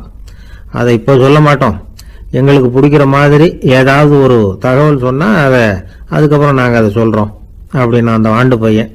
சரி, சின்ன பையன்கிட்ட இன்னைக்கு வசமாக மாட்டிக்கிட்டோம் அப்படின்னு நினச்சிக்கிட்டு அவங்களுக்கு தகுந்த மாதிரி ஒரு கதை சொல்ல ஆரம்பித்தோம். அது என்ன கதைன்னா, ஒரு பெரிய காடு, அதில் பலவிதமான மிருகங்கள். அந்த காட்டுக்கு ஒரு சிங்கம் தான் ராஜா. எப்பவும் காட்டுக்கு அது தானே ராஜா. ஒரு பெரிய யானைக்கு இது பொறுக்கலை. என்ன இது, எப்போ பார்த்தாலும் இங்கே சிங்கத்துக்கே ராஜா பதவி கிடைக்குது, நான்லாம் எவ்வளவு பலசாலியாக இருக்கிறேன், அப்படி இருந்தும் எனக்கு அந்த பதவி கிடைக்கலையே அப்படின்னு தனக்குள்ளே பொறுமிக்கிட்டே இருந்தது. ராஜா பதவியை நினச்சி ரொம்ப ஏக்கம், அதுக்கு பதவி மோகம். இந்த சமயம் பார்த்து ஒரு குள்ள நரி கூட்டம் அதை தேடிட்டு வந்தது. ஐயா பெரியவங்களே, நீங்கள் இந்த காட்டுக்கு ராஜாவாக இருக்க ஆசைப்படுறீங்க, அதில் ஒன்றும் தப்பு இல்லை. ஆனால் அதுக்கு முன்னாடி நீங்கள் எங்கள் கூட்டத்துக்கு கொஞ்ச நாள் தலைவராக இருங்க, அதாவது ராஜாவாக இருங்களேன், உங்களுக்கும் ஒரு ட்ரைனிங் கிடைச்சது மாதிரி இருக்கும் அப்படின்னு சொல்லியிருக்குது இந்த கூட்டம், குள்ள நரி கூட்டம். இதை கேட்ட உடனே யானைக்கு ரொம்ப சந்தோஷம் தாங்கலை. அதுதான் எப்போன்னு பதவிக்காக காத்துக்கிட்டு இருக்குதே. இருந்தாலும் கொஞ்சம் பிகுவோட, சரி நீங்கள்லாம் இவ்வளவு தூரம் என்ன தேடிட்டு வந்து கேட்கறதுனால மறுக்க முடியல அப்படின்னு ரொம்ப ஏதோ அவளுக்கு சிரமப்பட்டு ஒத்துக்கிறது மாதிரி ஒத்துக்கிட்டது. ஏதோ உங்கள் ஆசைக்கு கட்டுப்படுறேன், கொஞ்ச நாள் உங்கள் கூட்டத்துக்கு ராஜாவாக இருக்கிறதுக்கு சம்மதிக்கிறேன் அப்படின்னுது. உடனே அந்த யானை ராஜ நட போட ஆரம்பிச்சிட்டுது. யானை சாதாரணமாக நடந்தாவே எப்படி இருக்குங்கிறது நமக்கு தெரியும். அதுவே ராஜ நட நடந்தால் எப்படி இருக்கும் கற்பனை பண்ணி பாருங்க. யானை முன்னாடி கம்பீரமாக போய்கிட்டு இருக்குது, தலைவர் இல்லையா, அதனால குள்ள நரிகள்லாம் ரொம்ப அடக்கமாக அது பின்னாடி அணிவகுத்து போயிட்டு இருக்குது. ராஜா வாழ்க, மன்னர் வாழ்க அப்படின்னு கோஷம் வேற. யானைக்கு தலைகால புரியல, அவ்வளவு சந்தோஷம். அந்த யானைக்கு செருக்கு, ஆணவம் எல்லாம் ஏற்பட்டு போச்சு. அதுக்கப்புறம் அது தரையை பார்க்குமா, நிமிர்ந்து நடக்க ஆரம்பிச்சுட்டுது. தரையை பார்க்கறதே இல்லை. அப்படி போயிட்டு இருக்கிறப்போ ஒரு சதுப்பு நிலத்தில் திடீர்னு காலை வச்சுட்டுது. அவ்வளவுதான், கால் உள்ளே போட்டுது. இன்னொரு காலை எடுத்து வச்சுது, அதுவும் உள்ளே போட்டுது. அந்த 2 காலையும் எடுக்கிறதுக்காக அடுத்த 2 காலையும் அழுத்துச்சு, அதுவும் உள்ளே போக ஆரம்பிச்சுட்டுது. இப்போ 4 காலம் வசமாக சேத்துல அழுந்தி போச்சு, எடுக்க முடியல. குள்ள நரிகள்லாம் அதை சுற்றி சுற்றி வந்தது. சிலது சுற்றி நின்று டான்ஸ் ஆட ஆரம்பிச்சுட்டுது யானையை பார்த்துட்டு. இதை யானை பார்த்தது. என்ன இது, தலைவர் நான் தவிச்சுக்கிட்டு இருக்கிறேன், தொண்டர்கள்லாம் சுற்றி நின்று வேடிக்கை பார்த்துக்கிட்டு இருக்கிறீங்க, டான்ஸ் ஆடுறீங்க அப்படின்னு கேட்டுதான். தொண்டர்களே, தலைவர் நான் தவிச்சுக்கிட்டு இருக்கிறது உங்களுக்கு தெரியலையா? இப்போ உடனே உங்கள் தலைவரை காப்பாற்ற வேண்டியது உங்கள் கடமை இல்லையா அப்படின்னு கத்துச்சான் அந்த யானை. குள்ள நரிகளில் ஒன்று முன்னாடி நின்று அந்த யானையை பார்த்து தான், தலைவரே எங்களுக்கு ரொம்ப நாளாக ஒரு ஆசை, அந்த ஆசையை நிறைவேற்றிக்கிறதுக்காகத்தான் உங்களை எங்கள் தலைவராக ஏற்றுக்கிறோம்னு சொன்னோம் அப்படின்னு தான். என்ன ஆசைன்னு கேட்டிருக்கு யானை. யானை கறி சாப்பிட்டு பார்க்கணுங்கிறது எங்களுக்கு ரொம்ப நாளாக ஆசை, அது இன்னைக்கு தான் நிறைவேற போகுது அப்படின்னு தான் அந்த நரி. இதை கேட்ட உடனே அந்த யானை அப்படியே மூர்ச்சி ஆயிட்டு தான். நரிகள்லாம் அது மேலே ஏறி குதற ஆரம்பிச்சுட்டு தான். பதவி மேலே இருந்த பேராசை அந்த பலசாலியான யானையையே மாட்டி விட்டுட்டுது பார்த்தீங்களா அப்படின்னு சொல்லி முடித்தோம் இந்த கதையை அந்த சின்ன பிள்ளைங்க கிட்ட. சரிங்க, இப்போ நாங்கள் உங்களை தேடி வந்த விஷயம் என்னங்கிறத சொல்லவா அப்படின்னா ஒரு வாண்டு பையன். சீக்கிரம் சொல்லு தம்பி, சஸ்பென்ஸ் தாங்கலை அப்படின்னோம். அவன் மெதுவா எங்களை பார்த்து சொல்றான், எங்களுக்கு கொஞ்ச நாள் நீங்க தலைவரா இருந்தா தேவலை அப்படின்னா. ஒருத்தர் ஓடி வந்தார். இன்னொருத்தரை பார்த்து, சார் உங்க சைக்கிளை ஒரு நாள் இரவல் கொடுங்களேன், பக்கத்து ஊருக்கு போயிட்டு வர வேண்டியிருக்கு அப்படின்னார். இவர் சைக்கிளை கொடுத்து பத்திரமா கொண்டுட்டு போங்கன்னார். சார் இதை பத்திரமா கொண்டு போறேன், கவலையே வேணாம், ஏன்னா இது உங்களோட சைக்கிள் அப்படின்னு நான் நினைக்கல, என்னோட சைக்கிளா நினைக்கிறேன் அப்படின்னார். அதுக்கப்புறம் தான் இவருக்கு உண்மையாவே பயம் வந்துட்டுது. ஏன்னா அவர் சொன்னது மாதிரி அதை தன்னோட சைக்கிளாவே நினைச்சு தள்ளிட்டு போட்டா என்ன பண்றது? எது எதை நம்முடையதா நினைக்கணுங்கிறதுக்கு ஒரு வரையறை இருக்கு. சில பேர் ஆபீஸையே வீடா நினைச்சு விடுறது உண்டு. அப்படிப்பட்டவங்க கூட வீட்டை ஆபீஸா நினைக்கிறது இல்லை. ஏன்னா வீட்டில் இவர் ஆபீஸரா நடந்துக்க முடியறதில்ல. இதெல்லாம் ஒரு பக்கம் இருக்கட்டும், இப்போ விஷயத்துக்கு வருவோம். பொறியியல் மேதை டாக்டர் விஸ்வேஸ்வரய்யா இருந்தார் இல்லையா, பாரத ரத்னா விருதெல்லாம் கொடுத்தாங்களே. ஆபீஸ் வேலை வேற, சொந்த வேலை வேற அப்படிங்கிறதுக்கு ஒரு உதாரணமா இருந்தவர் அவர். மைசூர் மகாராஜா கிட்ட திவானா இருந்தார். அவர் ஒரு நாள் அரசாங்க வேலை காரணமா வெளியூர் போயிருந்தார். ஹாசன்கிற ஊருக்கு பக்கத்துல ஒரு பயண மாளிகை, அங்க தங்கிவிட்டார். ராத்திரி அங்க தங்கி இருந்துட்டு விடிஞ்சதும் ஊருக்கு திரும்புறதாக திட்டம். ராத்திரி தூங்கறதுக்கு ரொம்ப நேரம் ஆயிட்டுது. ரொம்ப நேரம் வரைக்கும் அரசாங்க சம்பந்தப்பட்ட வேலைகளையே பார்த்துக்கிட்டு இருக்கிறார். அரசாங்க ஃபைல்கள் நிறைய இருந்தது. அதையெல்லாம் ஒவ்வொன்றா எடுத்தார், படிச்சு பார்த்தார், பரிசீலனை பண்ணார். அதில் எழுத வேண்டியதை எழுதினார், கையெழுத்து போட்டார். ஒரு வழியாக அந்த வேலையெல்லாம் முடிஞ்சுது. அதுக்கப்புறம் என்ன பண்ணார்னா, தன்னுடைய சூட்கேஸை திறந்தார். அதிலிருந்து 2 மெழுகுவத்தியை எடுத்து கொளுத்தி வச்சார். அந்த பயண மாளிகையில் அது வரைக்கும் எரிஞ்சுக்கிட்டு இருந்த மின்சார விளக்குகளை அணைச்சுட்டார். அதுக்கு பிறகு அந்த மெழுகுவத்தி வெளிச்சத்தில் சில புத்தகங்களை தொடர்ந்து படிக்க ஆரம்பிச்சிட்டார். அந்த பயண மாளிகையில் பணியாளராக இருந்தவர் இதை பார்த்துட்டு ஓடி வந்தார். மறுபடியும் மின் விளக்கு போடுறதுக்காக போனார். விஸ்வேஸ்வரய்யா அதை பார்த்துட்டு போட வேணாம்ட்டாராம். இது வரைக்கும் நான் அரசாங்க அலுவல்களை கவனிச்சுக்கிட்டு இருந்தேன், அதனால மின் விளக்குகள் அப்போ எரிஞ்சதுல தப்பு இல்லை. இப்போ நான் புத்தகம் படிச்சுக்கிட்டு இருக்கேன், இது என்னுடைய சொந்த வேலை, இங்கே இருக்கிற மின் விளக்கு அதுக்காக ஏன் எரியணும் அப்படின்னு கேட்டாராம். இப்போ இருக்கிற சில அரசு பணியாளர்கள் கிட்ட இந்த சம்பவத்தை பேச்சோட பேச்சா சொல்லி பார்த்தேன். அவங்களால இதை ஜீரணிக்கவே முடியல. நேர்மை தேவைதான் சார், அதுக்காக அவ்வளவு தூரத்துக்கு அது தேவையா அப்படிங்கிறாங்க. விஸ்வேஸ்வரய்யா அப்படி பண்ணினது தான் ஒரு நேர்மையாளர் அப்படின்னு இந்த உலகத்துக்கு நிரூபிக்கணுங்கிறதுக்காக இல்லை. தான் அப்படி நடந்து காட்டினா தன்னை சுற்றி இருக்கிறவங்களும் அதை கேள்விப்படுறவங்களும் முடிஞ்ச அளவுக்கு பொது வாழ்க்கையில் அரசு பணியில் நேர்மையை கடைபிடிக்க முயற்சி பண்ணலாமே அப்படிங்கிறதுக்காகத்தான். இப்போவும் சில பேர் இருக்கிறாங்க, இவங்க ஆஃபீஸ் வேற வீடு வேறன்னு நினைக்கிறது இல்லை, அவ்வளோ உரிமை. ஒருத்தர் அப்படிதான், அவருக்கு அவசரமா 5000 ரூபாய் தேவைப்பட்டது. ஆபீஸ் பணத்தை எடுத்துக்கிட்டார். அந்த நேரம் பார்த்து ஆடிட் வந்துட்டுது, ஆப்பிட்டுக்கிட்டார். விசாரணை நடக்குது. அவர் சொல்றார், சார் நான் நேரம் காலம் பார்க்காம ஆபீஸில் வேலை செய்வேன், ஏன்னா அதை என்னோட ஆபீஸா நினைக்கிறேன். அவசரத்துக்கு அந்த பணத்தை எடுத்தேன், மறுபடியும் வச்சுடலாம்னு தான் இருந்தேன், அதுக்குள்ள இப்படி ஆயிட்டுது. நீங்க என்ன நினைச்சாலும் சரி, நான் ஆபீஸ் வேற வீடு வேற அப்படின்னு நினைக்கிறது இல்லை, அது என்னோட சுபாவம் அப்படின்னார். விசாரணை பண்ணவர் தீர்ப்பு வழங்கினார். உங்க சுபாவத்துக்கு மதிப்பு கொடுத்து நானும் தீர்ப்பு வழங்குறேன். நீங்க கொஞ்ச நாள் ஜெயிலில் இருந்துட்டு வாங்க, அது உங்களுக்கு கஷ்டமா இருக்காதுன்னு நினைக்கிறேன். ஏன்னா அங்க போனாலும் நீங்க உங்க சுபாவப்படி வீடு வேற ஜெயில் வேறன்னு நினைக்க மாட்டீங்க அப்படின்னாராம். திபேத் நாட்டுல புத்த மடாலயங்கள் நிறைய உண்டு. அதுக்கு ஒரு தலைமையகமும் உண்டு. அது இந்த திபேத் தலைநகரம் லாசாவில் இருக்குது. ரொம்ப காலத்துக்கு அப்பால அதை பற்றியெல்லாம் நிறைய விவரங்கள் எழுதி வச்சிருக்கிறாங்க. அது இப்போவும் நமக்கு கிடைக்குது. அதாவது ரொம்ப தூரத்துக்கு அந்தாண்ட மலைகளுக்கு நடுவில் ஒரு கிளை மடாலயம். அந்த மடத்தின் தலைவருக்கு வயசாயிட்டு தான், அதனால தலைமை பொறுப்பை வேற ஒருத்தர்கிட்ட ஒப்படைக்கலாம் அப்படின்னு முடிவு பண்ணாராம். உடனே ஒரு லாமாவை கூப்பிட்டார். அவர் மூலமா தலைமை மடாலயத்துக்கு செய்தி அனுப்புனார், பொருத்தமான வாரிசு ஒருத்தரை அனுப்பி வைக்கும்படியாக. அந்த வாலிப லாமா புறப்பட்டார். காடு மேடெல்லாம் நடந்து போறார். ரொம்ப நாள் கழிச்சு தலைமை பீடத்தை அடைஞ்சார். தலைமை குரு கிட்ட விவரத்தை சொன்னார். தகுதியான ஒருத்தரை அனுப்பி வச்சா அழைச்சிட்டு போறேன் அப்படின்னார். சரி, நாளைக்கு காலையில் நீங்கள் அவங்க எல்லாரையும் அழைச்சிட்டு போகலாம்னார் அவர். அவங்க எல்லாரையுமா? அங்கே தேவைப்படுறது ஒருத்தர் தானே அப்படின்னார் இவர். ஆமான்னார். அப்புறம் ஏன் எல்லாரையும் அழைச்சிட்டு போக சொல்கிறீங்கன்னார். அது இப்போ உனக்கு புரியாது. நான் ஒரு 100 பிக்குகளை அனுப்புகிறேன், அதாவது பிட்சுகளை. அவ்வளவு பேரையும் அங்கே வச்சு சமாளிக்க முடியாது அப்படின்னாரு இவர். இருந்தாலும் இப்போ அந்த தலைமை குரு என்ன சொன்னார்னா, அதை பற்றி கவலைப்படாத, நான் 100 பேரை அனுப்புகிறேன். அதில் 99 பேர் வழியிலேயே காணாமல் போடுவாங்க, ஒருத்தன் மட்டும்தான் வருவான். அவனும் அங்கே வந்து சேர்ந்துட்டானா நீ ரொம்ப கொடுத்து வச்சவன் அப்படின்னார். இவருக்கு ஒன்றும் புரியல. இருந்தாலும் மறுநாள் அந்த வாலிபால் 100 பேரை அழைச்சிக்கிட்டு புறப்பட்டார்.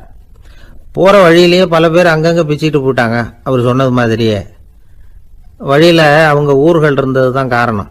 அப்பா அம்மாவை பார்த்துட்டு வரேன் அப்படின்னு கொஞ்சம் பேர் போனாங்க. சொந்த பந்தத்தை பார்த்துட்டு வரேன் அப்படின்னு கொஞ்சம் பேர். ஒரு வாரம் ஆச்சு. இப்போ மிஞ்சினது 10 பேர் தான். வழியில் ஒரு நகரம், அங்கே சில பிட்சுக்கள் வந்து சந்திச்சாங்க. எங்கள் மடத்து தலைவர் இறந்துட்டார், உங்களில் யாராவது ஒருத்தர் எங்களுக்கு தலைவராக முடியுமா அப்படின்னு கேட்டாங்க. 10 பேரும் தயார். அதில் ஒருத்தரை அழைச்சிக்கிட்டு அவங்க போயிட்டாங்க. இன்னொரு ஊரில் சில பேர் வந்தாங்க, வழி மறிச்சாங்க. நில்லுங்க, எங்கள் மன்னர் மகளுக்கு திருமணம், அதை நடத்தி வைக்க 3 லாமாக்கள் தேவை அப்படின்னாங்க. இப்படி கொஞ்சம் கொஞ்சமாக எல்லாரும் காலி. கடைசியில் 2 பேரும் மிஞ்சினாங்க. அங்கே ஒரு இளம்பெண் எதிரில் வந்தா. எங்கள் அப்பா வேட்டைக்கு போயிருக்கிறாரு, இன்னும் திரும்பி வரல. வீட்டில் வேற யாரும் இல்லை, தனியாக இருக்க பயமாக இருக்கு, யாராவது ஒருத்தர் எனக்கு துணையாக இருக்கணும் அப்படின்னு கேட்டுக்கிட்டா. எங்கள் 2 பேரில் நீயே ஒருத்தரை தேர்ந்தெடுத்துக்கோ, இல்லைன்னா எங்களுக்குள்ள சண்டை வந்துடும் அப்படின்னாங்க. இப்போ மிஞ்சினவர் ஒருத்தர். அவருக்கும் ஒரு சோதனை வந்தது. ஒரு தர்க்கவாதி எதிரில் வந்தான். உன்னோட வாதம் பண்ணணும்னா. இவனோட வாதம் பண்ணுறேன், அது முடிய ரொம்ப காலம் ஆகலாம். தர்க்கத்தில் நான் ஜெயிச்சா அங்கே வரேன், இல்லைன்னா இவருடைய சீடனை ஆயிடுவேன் அப்படின்னார் அவர். கடைசியாக அழைக்க வந்த வாலிபலாமா மட்டும் வெறும் கையோடு திரும்பி போனார். அங்கே இருந்த வயசான மடாதிபதி கேட்டார், எத்தனை பேர் அங்கேருந்து புறப்பட்டீங்கன்னார். என்னையும் சேர்த்து 101ன்னார் அவர். நல்லது, நீயாவது திரும்பி வந்திய, அதுதான் எனக்கு போதும். ஏன்னா நீ தான் எனக்கு உண்மையான வாரிசு. அந்த 100 பேரில் யாரும் வரமாட்டாங்க அப்படின்னார் அவர். ஏன்னா அவருக்கு தெரியும் இவர் ஒருத்தர் தான் திரும்பி வருவாருங்கிறது. திபேத்தில் ஒரு பழங்கால பழமொழி உண்டாம், 100 பேர் செல்லலாம், எப்பொழுதாவது ஒருவன் அபூர்வமாக அடைய வேண்டிய இடத்தை அடைவான். இதுதான் அந்த பழமொழி. ஒரு உன்னதமான இலக்கை அடையணும்னா அது அவ்வளவு சுலபமான காரியம் இல்லை. இந்த காலத்து மடாலயம் ஒன்று, அதில் ஒரு தலைவர், அவருக்கு வயசாயிட்டுது, தனக்கு ஒரு வாரிசை நியமிக்கணும் அப்படின்னு ஆசைப்பட்டார். ரொம்ப கஷ்டப்பட்டு ஒருத்தரை பிடிச்சார். தனக்கு வாரிசா நியமிச்சுட்டு அவர் சமாதி ஆயிட்டார். புதுசாக பொறுப்பேற்றுக்கிட்டவர் அப்படியே உட்காந்துருந்தார். அவரை தேடிட்டு பத்திரிகை நிருபர்கள்லாம் வந்தாங்க, கேட்டாங்க. அவர் உங்கள் பொறுப்பில் அவர் பெரியவர் விட்டுட்டு போன இது எவ்வளவு சுமாராக தேரும், எவ்வளவு விட்டுட்டு போனார் அப்படின்னு கேட்டிருக்கிறாங்க. அது என்ன ஒரு 50 லட்சம் இருக்கும் அப்படின்னாராம். அவ்வளவும் பணமா அப்படின்னு கேட்டிருக்காங்க. இல்லைங்க, கடன் அப்படின்னாராம் இவர். ஒரு நண்பர் யாருக்கோ ஃபோன் பண்ணிட்டு இருந்தார். அவர் பேசி முடிச்சதும் நான் அவரை பார்த்து, இப்போ ஃபோன் பண்ணீங்களே, அந்த ஃபோன் நம்பர் என்ன அப்படின்னு கேட்டேன். அவர் தலையை சொரிஞ்சுக்கிட்டார், ஞாபகம் வரலன்னார். சரி சார், அதை விடுங்க, உங்கள் மனைவி பேர் என்ன அப்படின்னு கேட்டேன். மாலதின்னார். என்ன சார் இது வேடிக்கை, கொஞ்ச நேரத்துக்கு முன்னாடி பேசின ஃபோன் நம்பர் மறந்து போச்சு. எப்போவோ கல்யாணம் பண்ணிக்கிட்ட மனைவி பேர் மறக்கலை, அதை கரெக்டாக சொல்லிவிட்டீங்களே அப்படின்னு கேட்டேன். அவர் என்ன ஒரு மாதிரியாக பார்த்தார். அவர் அப்படி என்னை பார்த்ததில் ஒன்றும் தப்பு இல்லை, ஏன்னா நாம் எல்லாருமே அப்படித்தானே. ஒரு குறிப்பிட்ட காரியத்துக்காக தொலைபேசியில் ஒருத்தட்ட பேசுகிறோம், அதுக்கப்புறம் அந்த எண் நமக்கு அனாவசியம், அதனால மறந்துடுறோம்.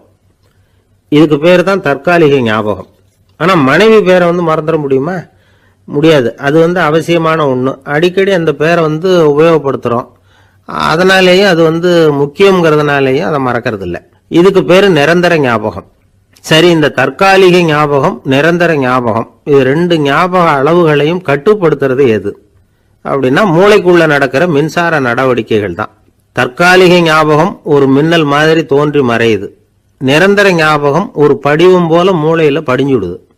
ஒரு சம்பவத்தின் பல பிரதிகள் மூளையில பல்வேறு பகுதிகளிலேயும் படியறதுனால ஒன்னு மறைஞ்சாலும் மறந்தாலும் இன்னொன்னு மறையறதில்ல. இப்படிப்பட்ட நிலைமையில தான் இந்த தொண்டையில இருக்கு வாயில வரமாட்டேங்குது சார் அப்படிமா. ஒருத்தருக்கு எந்த துறையில ஆர்வமும் ஈடுபாடும் அதிகமோ அது சம்பந்தமான ஞாபக சக்தி அதிகமா இருக்கும். தொழிலை விரும்புகிற ஒரு டெலிபோன் ஆபரேட்டருக்கு எண்கள்லாம் நல்ல ஞாபகம் இருக்கும். அது மாதிரி கவிஞர்களுக்கு வார்த்தைகள் நல்ல ஞாபகத்தில் இருக்கும். இது ஒரு பக்கம் இருந்தாலும் ஒரு மூளை எண்களை விட எழுத்துக்களை விட படங்களை ரொம்ப சுலபமா ஞாபகத்துல வச்சுக்குது. புரிஞ்சுக்கிற தன்மை, அனுபவம், புத்தி கூர்மை இது கூடி குறையறத பொறுத்து ஞாபக சக்தியும் ஏறும் இறங்கும். இப்போ உதாரணத்துக்கு ஒரு பையனுக்கு படிச்சது எதுவும் ஞாபகத்துல இல்லைன்னா அவன் அதை சரியா புரிஞ்சுக்கலன்னு அர்த்தம். இந்த மறதிங்கிறது எந்த சமயத்துல ஒரு பிரச்சனை ஆகுது தெரியுமா? உங்களுக்கு வேண்டியப்பட்ட ஒருத்தரை ஞாயிற்றுக்கிழமை சாயந்தரம் சரியா 5 மணிக்கு கடற்கரைக்கு வர சொல்லிவிட்டு அந்த நேரத்தை மறந்துட்டா அது பரவாயில்ல, வர சொன்னதையே மறந்துட்டாதான் நிலைமை மோசம்னு அர்த்தம். இப்படி இருந்தா இது சிகிச்சை எடுத்துக்க வேண்டிய நிலைமைங்கிறத புரிஞ்சுக்கணும். ஆமா, இதுக்கும் மருந்து இருக்கு. ஆனா மூளை குறிப்பிட்ட அளவுக்கு கீழே இயங்குறப்போ இன்னொன்னு சொல்லுவாங்க, இந்த நியூரோ டிரான்ஸ்மிட்டர் அப்படின்னு சொல்லுவாங்க.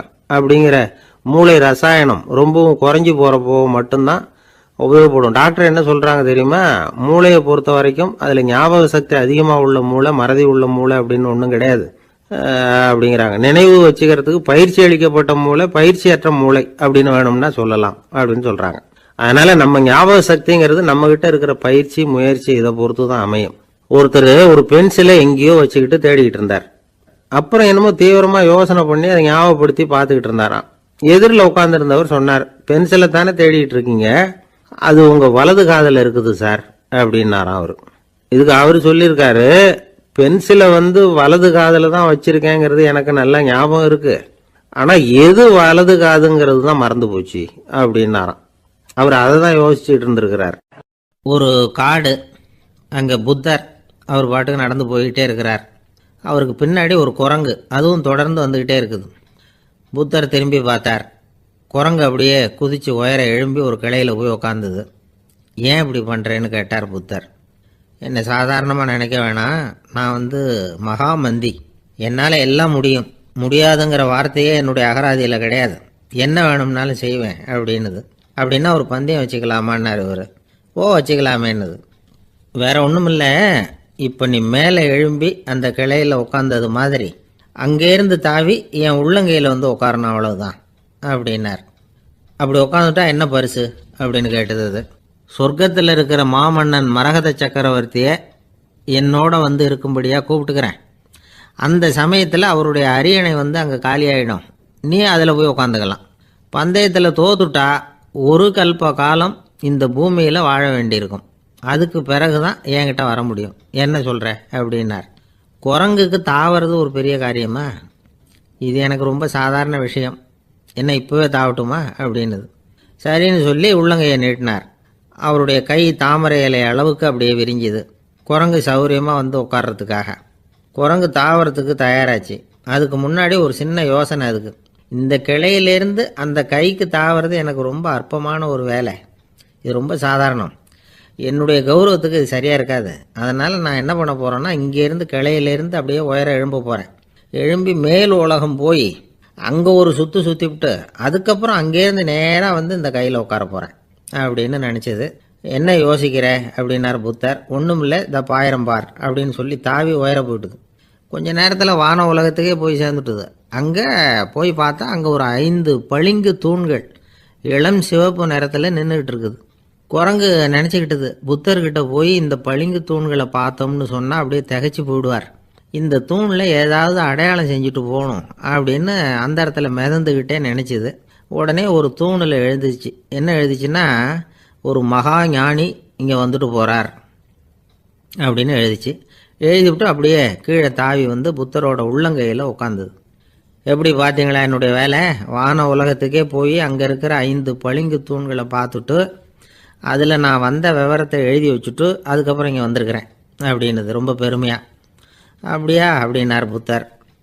ஆமாம், சந்தேகமாக இருந்தால் வாங்க, அழைச்சிட்டு போய் காட்டுறேன் அப்படின்னுது அந்த குரங்கு. அதுக்கு தேவையில்லை, அப்படியே கொஞ்சம் கீழே குனிஞ்சு பார் தெரியும் அப்படின்னார் புத்தர். அங்கே பார்த்தா புத்தரோட உள்ளங்கை தெரிஞ்சுது. நல்லா உத்து பார்த்துது. அவரோட ஒரு விரலில் அது எழுதிய வாசகம் தெரிஞ்சுது. குரங்கு யோசனை பண்ணிச்சு, அப்படின்னா வானத்தில் நான் பார்த்தது புத்தரோட விரல்களா அப்படின்னு யோசிச்சுது. இதை புரிஞ்சுக்கிட்ட உடனே அந்த குரங்கோட கர்வம் அழிஞ்சு போச்சான். நம்ம மனசு தான் இந்த குரங்கு. மனம்ங்கிறதும் ஆணவம்ங்கிறதும் ஒரு நாணயத்தின் ரெண்டு பக்கங்கள். மனம் உள்ளவரை ஆணவமும் இருக்கும். மனம் அழிஞ்சாதான் ஆணவம் அழியும். மனம் அழிய வேண்டும் அப்படின்னு பெரியவங்க சொல்கிறது இந்த அர்த்தத்தில் தான். நம்ம ஆளுங்க சவால் விடுறதெல்லாம் வேறு மாதிரி. ஒருத்தன் ஒரு வாய்க்காலை தாண்டுறேன்னு பந்தயம் கட்டி தாண்ட முடியாமல் வாய்க்காலில் விழுந்து காலை உடச்சிக்கிட்டு கட்டு போட்டுக்கிட்டு வந்தான். ஏன்டா அப்படின்னு கேட்டாங்க. நான் பந்தயம் கட்டின நேரம் சரியில்லை அப்படின்னா. எப்படிறான்னு கேட்டிருக்காங்க. வாய்க்காலில் தண்ணி இருக்கிற நேரமாக பார்த்து பந்தயம் கட்டியிருக்கணும் அப்படின்னா. ஒருத்தர் ரொம்ப கவலையோடு உட்காந்துருந்தார். எதை பற்றி சார் கவலைப்படுறீங்கன்னு கேட்டோம். எதிர்காலத்தை பற்றி கவலைப்படுறேன்னார். ஏன்னு கேட்டோம். என்ன பண்ணுறதுன்னே தெரியல சார், எதிர்காலம் ஒரே இருட்டாக இருக்குது, பாதையே புரியலன்னார். இன்றைக்கி நம்ம இளைஞர்கள் பல பேருக்கு எதிர்காலம் இருட்டாக தான் தெரியுது. அவங்கெல்லாம் இந்த கதையை கொஞ்சம் கேட்கணும். ஒரு மலை அடிவாரத்தில் ஒரு சின்ன கிராமம். அந்த மலை ரொம்ப உயரமானது. அடர்த்தியாக செடி கொடிகள் மரங்கள் அதில் மண்டி கிடக்குது. பகல் வேளையில் இருட்டாக தான் இருக்கும், அவ்வளோ அடர்த்தி. அந்த மலை உச்சியில் ஒரு கோவில். நாள் ராத்திரியே புறப்பட்டாதான் காலையில் அந்த கோயிலுக்கு போய் சேர முடியும். கிராமத்து இளைஞன் ஒருத்தன் அந்த மலை உச்சிக்கு போக வேண்டியிருந்தது. கையில் ஒரு விளக்கை எடுத்துக்கிட்டு நாள் ராத்திரியே புறப்பட்டான். புறப்பட்டு போனவன் கிராமத்து எல்லையிலேயே நின்றுட்டான். ஏன் தெரியுமா? அவன் கையில் இருந்த விளக்கோட வெளிச்சம் 10 அடி தூரத்துக்கு தான் தெரியுது. அது வரைக்கும் தான் பாதை தெளிவாக இருக்குது. அதுக்கு அப்பால எல்லாம் ஒரே இருட்டாக இருக்குது, பாதை புரியல. இவன் யோசனை பண்ணி பார்த்தான். மனசுக்குள்ள ஒரு சந்தேகம். 10 அடி தூரம் தானே வெளிச்சம் தெரியுது, அப்படின்னா நாம் 10 அடி தூரம் தானே போக முடியும். அதுக்கு அந்தாண்ட ஒரே இருட்டாக இருக்குதே, அதில் எப்படி நாம் நடந்து போகிறது? நாம் ரொம்ப தூரம் நடந்து போய் ஆகணுமே. அப்படிப்பட்ட நினப்பெல்லாம் அவனுக்கு வந்துவிட்டது. இதுதான் அவன் மனசில் ஏற்பட்ட தயக்கம். இப்படி யோசிச்சுக்கிட்டே அந்த இளம் ஆசாமி புறப்பட்ட இடத்துலேயே நின்றுக்கிட்டு இருக்கிறான். அந்த சமயத்தில் ஒரு வயசான பெரியவர் அந்த பக்கமாக வந்தார். அவர் கையில் இதை விட சின்னதாக ஒரு விளக்கு வச்சுருந்தார். அது எப்படின்னா அது ஒரு 5 அடி தூரத்துக்கு தான் வெளிச்சம் காட்டுது. அவ்வளவு சின்ன விளக்கு. அவரும் மலை உச்சிக்கு போகிறதுக்காக தான் வந்துக்கிட்டு இருக்கிறார். அவரை பார்த்து இவன் கேட்டான், என்ன பெரியவரே, இவ்வளவு சின்ன விளக்கை வச்சுக்கிட்டு அவ்வளவு தூரத்துக்கு எப்படி மலையேற போகிறீங்க அப்படின்னு கேட்டான். நீ ஏன் இப்படி தயங்கிட்டே நிற்கிறேன்னு கேட்டார் பெரியவர். என்கிட்ட இருக்கிற விளக்கு 10 அடி தூரத்துக்கு தான் பாதையை காட்டுதுன்னா. இப்போ பெரியவர் சொன்னார், தம்பி, உன் கையில் இருக்கிற விளக்கு கொடுக்குற வெளிச்சத்தை வச்சு நீ முதல்ல 10 அடி தூரம் முன்னாடி போ. 10வது அடியில் போய் நின்றுக்கிட்டு பாரு. மறுபடியும் ஒரு 10 அடி தூரத்துக்கு பாதை தெரியும். இப்படி உன் கையில் இருக்கிற விளக்கு தொடர்ந்து வெளிச்சம் காட்டிக்கிட்டே இருக்கும். நீ முன்னேற முன்னேற அந்த வெளிச்சமும் முன்னேறும். அதனால் எத்தனை கிலோமீட்டர் தூரம் வேணும்னாலும் நீ இந்த 10 அடி தூரம் வெளிச்சத்தை வச்சுக்கிட்டே நீ போயிடலாம், புறப்படு அப்படின்னார். இப்போ தான் அந்த பெரியவர் சொன்னது இளைஞனுக்கு பளிச்சுன்னு புரிஞ்சுதான். உடனே உற்சாகமாக புறப்பட்டான், உச்சிக்கு போய் சேர்ந்தான். இந்த கதையிலேருந்து நாம் புரிஞ்சிக்க வேண்டியது என்ன தெரியுமா? நீண்ட கால திட்டம் ஒன்று போடும் பொழுது நமக்கு முன்னாடி இருக்கிறத மறந்துட்டு மனசை போட்டு குழப்பிக்க கூடாது. உங்கள் கையில் என்ன இருக்கோ அதுலேயே உங்கள் எதிர்காலம் மறைஞ்சிருக்குது. கண் முன்னாடி தெரியறத வச்சு ஆரம்பிங்க, போக போக வழி தானாக புலப்படும் அப்படிங்கிறார் ஒரு பெரியவர். பெரிய பயணங்களையெல்லாம் இப்படி தான் நடத்த வேண்டியிருக்கும். ஒவ்வொரு அடியாக எடுத்து வச்சா ஓடி போய் சேர்ந்து விடலாம். மலைச்சி போய் நின்றுட்டா நின்றுக்கிட்டே இருக்க வேண்டியது தான். நம்ம ஆள்லாம் ரொம்ப மோசமான இருக்கிறாங்க. ஒருத்தன் அப்படி தான் நீண்ட தூர பிரயாணம் ஒன்று புறப்பட்டான். ரயில் போய்கிட்டே இருந்தது. கொஞ்சம் தூரம் போச்சு, பாதி வழியில் கையில் வச்சுருந்த டிக்கெட்டை காற்றுல விட்டுட்டான். ஐயோ, என் டிக்கெட்டு போயிட்டுதே அப்படின்னு கத்த ஆரம்பிச்சிட்டான். பக்கத்தில் இருந்த பெரியவர் அவனை பார்த்து பரிதாபப்பட்டு, கவலைப்படாத தம்பி, போனால் போகுது, வேறு டிக்கெட் வாங்கிக்கலாம் அப்படின்னு ஆறுதல் சொன்னார். அதுக்கு அவன் சொல்கிறான், சார், நான் அதுக்காக அழலை, அந்த டிக்கெட்டு கிடைச்சா தானே நான் எந்த ஊருக்கு போகணுங்கிறது எனக்கு தெரியும் அப்படிங்கிறான். ஒரு ஊரில் ஒரு ஆள் இருந்தான். அவனுக்கு ஒரே ஒரு மகள். அவளை நல்ல இடத்துல கட்டி கொடுக்கணும்னு ஆசைப்பட்டான். அதுக்காக மாப்பிள்ளை தேடிக்கிட்டு இருந்தான். அவன் கொஞ்சம் வசதியான ஆள், அதனால் நிறைய பேர் வந்தாங்க. இருந்தாலும் ஒரு நல்ல குணமுள்ள மாப்பிள்ளையாக இருக்கணும் அவன் எதிர்பார்த்தான். அப்படி இருக்கணும்னு தொடர்ந்து முயற்சி பண்ணான். கடைசியாக ஒரு 3 பேர் கிடைச்சாங்க. அந்த 3 பேரில் யாரை தேர்ந்தெடுக்கிறது? இதுதான் அவனுக்கு வந்த குழப்பம். இந்த நிலைமையில் ஒரு பெரியவரை தேடி போனான். அவர்கிட்ட தன்னுடைய பிரச்சனையை சொன்னான். அவர் கொஞ்சம் யோசனை பண்ணார். அதுக்கப்புறம் 3 பேரையும் கூப்பிட்டார். இதோ பாருங்கப்பா, உங்கள் 3 பேருக்கும் 3 மாத கால அவகாசம் தர்றேன். நீங்கள் இப்போ போகலாம். 3 மாதம் கழித்து திரும்பி வரலாம். அப்படி வரும்பொழுது இந்த 3 மாத காலத்தில் நீங்கள் செஞ்ச நல்ல காரியம் ஏதாவது ஒன்று சொல்லணும். அதை வச்சு உங்களில் ஒருத்தரை நாங்கள் தேர்ந்தெடுத்துக்கிறோம் அப்படின்னு சொன்னாராம். 3 பேரும் சரின்னு சொல்லிவிட்டு திரும்பி போயிட்டாங்க. 3 மாதம் ஆச்சு. அதுக்கப்புறம் ஒரு நாள் திரும்பி வந்தாங்க. அவர் அவங்கள கூப்பிட்டு உட்கார வச்சார். அப்புறம் கேட்டார், இப்போ சொல்லுங்கள், இந்த 3 மாத காலத்தில் நீங்கள் செஞ்சுருக்கிற ஏதாவது ஒரு நல்ல காரியத்தை சொல்லுங்க அப்படின்னார். முதல்ல ஒருத்தன் எழுந்திரிச்சு நின்னான். ஐயா, எங்கள் அப்பா இறந்த பிறகு அவரோட கணக்கு வழக்குகளை எடுத்து பார்த்துக்கிட்டு இருந்தேன். அவர் ஒரு வியாபாரிகிட்ட 10,000 ரூபா கடன் வாங்கியிருக்கிறதாக எழுதியிருந்தார். அந்த வியாபாரியும் இப்போ உயிரோடு இல்லை. இருந்தாலும் அந்த வியாபாரியோட மகனை தேடி கண்டுபிடிச்சேன். கணக்கு புத்தகத்தை காட்டினேன். எங்கள் அப்பா உங்கள் அப்பா கிட்ட 10,000 ரூபா கடன் வாங்கியிருக்கிறதாக இதை எழுதியிருக்கிறார். அதனால் அதை திருப்பி கொடுக்கறதுக்காக வந்திருக்கிறேன். இந்தாங்க அந்த பணம் அப்படின்னு சொல்லி கொடுத்துட்டு வந்துட்டேன் அப்படின்னு நானும். இதை பெரியவர் கவனமாக கேட்டுக்கிட்டார்.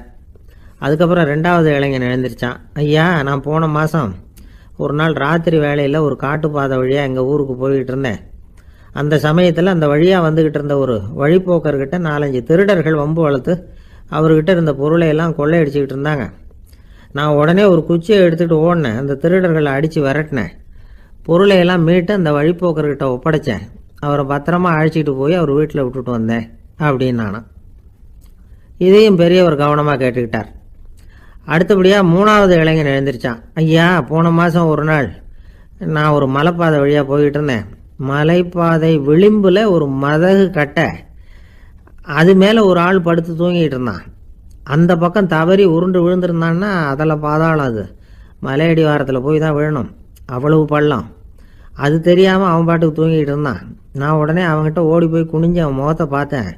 அப்போ தான் புரிஞ்சுது, அவன் ஏற்கனவே எனக்கு தெரியும். அவனை எனக்கு நிறைய கெடுதல் பண்ணியிருக்கிறான், இடைஞ்சல் கொடுத்தவன். இருந்தாலும் ஐயோ பாவம்னு நினச்சி அவனை எழுப்பி பாதுகாப்பாக வேற ஒரு இடத்துல படுக்க வச்சுட்டு வந்தேன் அப்படின்னு நானும். பெரியவர் இதையும் கேட்டுக்கிட்டார். அதுக்கப்புறம் அவங்க 3 பேரையும் பார்த்து, நீங்கள் போகலாம், நாங்கள் யோசித்து முடிவு பண்ணி உங்களுக்கு சொல்லி அனுப்புகிறோம் அப்படின்னாராம். அந்த இளைஞர்கள் புறப்பட்டு போயிட்டாங்க. அதுக்கப்புறம் அந்த பெண்ணோட அப்பாவை பார்த்து சொன்னார், இந்த 3 பேருமே நல்ல பிள்ளைங்க தான், அதில் ஒன்றும் சந்தேகம் இல்லை. இருந்தாலும் இந்த 3 பேர் செஞ்ச செயல்களையும் ஒப்பிட்டு பார்க்க வேண்டியிருக்கு. முதல் இளைஞன் நேர்மைக்கு எடுத்துக்காட்டாக விளங்குறான். இந்த காலத்தில் இது மாதிரி இளைஞர்களை பார்க்கறது ரொம்ப கஷ்டம்தான். இருந்தாலும் அவன் கடமையை தான் செஞ்சான். 2வது இளைஞன் நல்ல வீரன், தைரியசாலி. ஒரு வீரன் எதை செய்யணுமோ அதைத்தான் இவன் செஞ்சான். இவன் ஒரு லட்சிய மனிதன். 3வது இளைஞன் தன்னுடைய பகைவனுக்கே உதவி செஞ்சிருக்கான். அவன் உயிரை காப்பாற்றியிருக்கிறான். பகைவனுக்கு அருள்வதுங்கிறது ஒரு சாதாரண மனுஷனால் செய்யக்கூடிய காரியம் இல்லை. பகையை மறக்கிறதும் பகைவனுக்கு அருள்வதும் தெய்வீக பண்புகள். அதனால் இவனையே உன்னுடைய மகளுக்கு ஏற்ற மாப்பிள்ளையா தேர்ந்தெடுக்கலாம் அப்படின்னு சொன்னாங்களாம். ஒரு நல்ல நாளில் அவங்களுக்கு திருமணம் நல்ல விதமாக நடந்து முடிஞ்சுதான். இது சுவாமி சின்மயானந்தர் சொல்லியிருக்கிற ஒரு கதை. இதிலேருந்து நாம் புரிந்து கொள்ள வேண்டிய ஒரு கருத்து, நமக்கு கெடுதல் பண்ணவங்களுக்கும் நாம் நல்லது செய்யணும். ஆனால் நடைமுறையில் அப்படி நம்மளால் செய்ய முடியறதில்ல. அதுதான் சிக்கல். நம்மால் ஒருத்தங்கிட்ட கேட்டேன், ஏண்டா உன்னுடைய பகைவன் ஒருத்தன் அது மாதிரி ஒரு மலைப்பாதை மதகு கட்டையில் படுத்திருந்தா உடனே நீ என்ன நினைப்ப அப்படின்னு கேட்டோம். இது ஒரு அருமையான சந்தர்ப்பம்னு நினைப்பேன் அப்படின்னா. எதுக்குன்னு கேட்டோம். அவனை அந்த பக்கமாக உருட்டி கீழே தள்ளுறதுக்கு அப்படின்னா. ஒரு அம்மா, அவங்களுக்கு 35 வயசு இருக்கும். குடும்பத்தில் எந்த கஷ்டமும் இல்லை. இருந்தாலும் காரணம் இல்லாமல் பிள்ளைங்க பேரில் கோவப்படுறது, எரிஞ்சு விடுறது அவங்க வழக்கம். பிள்ளைங்க அழும். உடனே அவங்க மனசும் சங்கடப்படும். இன்னொரு அம்மா, நல்ல வேலையில் இருக்கிறவங்க, வாரத்துக்கு ஒரு தடவையாவது தலைவலி வந்துடும். இவங்களுக்கெல்லாம் உடம்புல எந்த கோளாறும் இல்லை, மனசு மட்டும் சரியாக இருக்காது. தூக்க மாத்திரை கையில் வச்சுருப்பாங்க. 30-35 வயசுடைய பெண்களுக்கு சர்வசாதாரணமாக காணப்படுகிற மனக்கோளாறு இது. இதுக்கு பேர் மனவாட்டம், டிப்ரெஷன், மனமடிவு அப்படின்னு சொல்லலாம். இந்த நோய்க்கு அறிகுறி என்ன தெரியுமா? மனசில் வருத்தமான உணர்வு இருக்கும். அடிக்கடி அழலாம் போல தோணும். முன்னால எல்லாம் எந்தெந்த செயலில் ஆர்வம் இருந்ததோ அதெல்லாம் குறைஞ்சிரும், அல்லது சுத்தமாகவே ஆர்வம் இல்லாமல் போயிடும். சில பெண்கள் வந்து இளம் வயசில் பக்கத்தில் இருக்கிறவங்க கிட்ட கலகலப்பாக பேசுவாங்க, வீட்டை அலங்கரிக்கிறதுல ஆர்வம் இருக்கும். இப்போ அதுல எல்லாம் ஆர்வம் இல்லாமல் போயிடும். எந்த வேலை செஞ்சாலும் சீக்கிரம் களைப்பு அடைஞ்சுடுறது மாதிரி ஆகிடும். நமக்கு யாருமே உதவியாக இல்லை, நம்ம எல்லாரும் கை விட்டுட்டாங்க போல இருக்குதே அப்படிங்கிற உணர்வுலாம் உண்டாகும். தன்னைத்தானே குறை சொல்லிக்குவாங்க. நாம் தப்பு பண்ணிவிட்டோம் போல இருக்குதே அப்படின்னு தோணும். குற்றம் பண்ணிட்டதா நினச்சி கஷ்டப்படுவாங்க. பசி இருக்காது, தூக்கத்தில் தொந்தரவு இருக்கும். அடிக்கடி செத்து போடலாங்கிற உணர்வு வரும். தற்கொலை பண்ணிக்கலாங்கிற எண்ணம் உண்டாகும். சில பேர் தற்கொலை முயற்சியில் கூட ஈடுபடுவாங்க. சில பேருக்கு பலவிதமான உடல் வலிகள் இருக்கும், பலவீனம் இருக்கும், சீக்கிரமாக களைப்படைஞ்சு போடுவாங்க. இதெல்லாம் மனவாட்ட நோய்க்கான தன்மைகள். இந்த மனவாட்டம், அதாவது டிப்ரெஷனை வந்து 2 வகையாக பிரிக்கலாமா. ஒன்று தானாக உண்டாக்கிக்கிறது, இன்னொன்று எதிர் விளைவை உண்டு பண்ணுகிற அல்லது நரம்பு சம்பந்தப்பட்ட டிப்ரெஷன். தானாக உண்டாக்கிக்கிற மனவாட்ட நோய் இருக்கு பாருங்கள், அதுக்கு ஏதாவது சூழ்நிலை காரணமாக இருக்கலாம் அல்லது இல்லாமலும் போகலாம். மூளையில் வந்து டொப்பாமைன் அல்லது செரட்டோனின் இதோட அளவு வந்து குறையும் பொழுது இந்த டிப்ரெஷன் உண்டாகுது. இதுக்கு ஓரளவு பிறவி காரணங்கள் கூட இருக்கலாம். குடும்பத்தில் வேற சிலருக்கும் வரலாம். பாதிக்கப்பட்ட பெண்ணை வந்து பார்க்கறதுக்கு பலவீனமாக தெரியும், கடுமையான குற்ற உணர்வு இருக்கும், தனியாக இருக்கிறதுக்கு ஆசைப்படுவாங்க, நடு ராத்திரியில் எழுந்திரிச்சு உட்காந்து கஷ்டப்பட்டுக்கிட்டு இருப்பாங்க, கொடூரமான முறையில் தற்கொலை பண்ணிக்க முயற்சி பண்ணுவாங்க, தீ வச்சுக்கிறது, அமிலத்தை குடிக்கிறது, தூக்கில் தொங்குறது. இப்படி தானாக வரவழைச்சிக்கிற மனவாட்ட நோய் வந்து மறையக்கூடிய நோய். ஒரு தடவை வந்தால் 3லேருந்து 6 மாதம் வரைக்கும் நீடிக்கும். இடைப்பட்ட காலங்களில் நோயாளி இயல்பாக இருப்பார். எதிர் விளைவை உண்டு பண்ணுகிற அல்லது நரம்பு சம்பந்தப்பட்ட மனவாட்ட நோய் எப்படின்னா, கணவன் மனைவி மாமியார் மருமகள் இப்படிப்பட்ட உறவு முறை பிரச்சனைகள், தோல்விகள், எரிச்சல்கள், ஆபீஸ் பிரச்சனை, இப்படிப்பட்ட சூழ்நிலையால் உண்டாகிறது. எல்லாத்துக்கும் மருந்து இருக்குது, மார்க்கம் இருக்குது, கவலைப்பட வேண்டியதில்லை, தைரியமாக இருக்கணும். உளவியல் மருத்துவம் இதுக்கு ரொம்ப உபயோகமாக இருக்கும். சில பெண்களை பாருங்கள், அவங்க எதுக்கும் அலட்டிக்கிறது இல்லை. ஒரு அம்மா அப்படி தான் தன்னுடைய கணவனை அழைச்சிக்கிட்டு ஒரு மனநோய் மருத்துவர்கிட்ட வந்தாங்க. டாக்டர், எங்கள் வீட்டுக்காரர் திடீர்னு ஒரு மாதிரி ஆயிட்டார், வித்தியாசமாக நடந்துகிறார். எப்படின்னா, இவர் தன்னையே ஒரு ஒட்டடை பூச்சியாக நினச்சிக்கிட்டு இருக்கிறார்.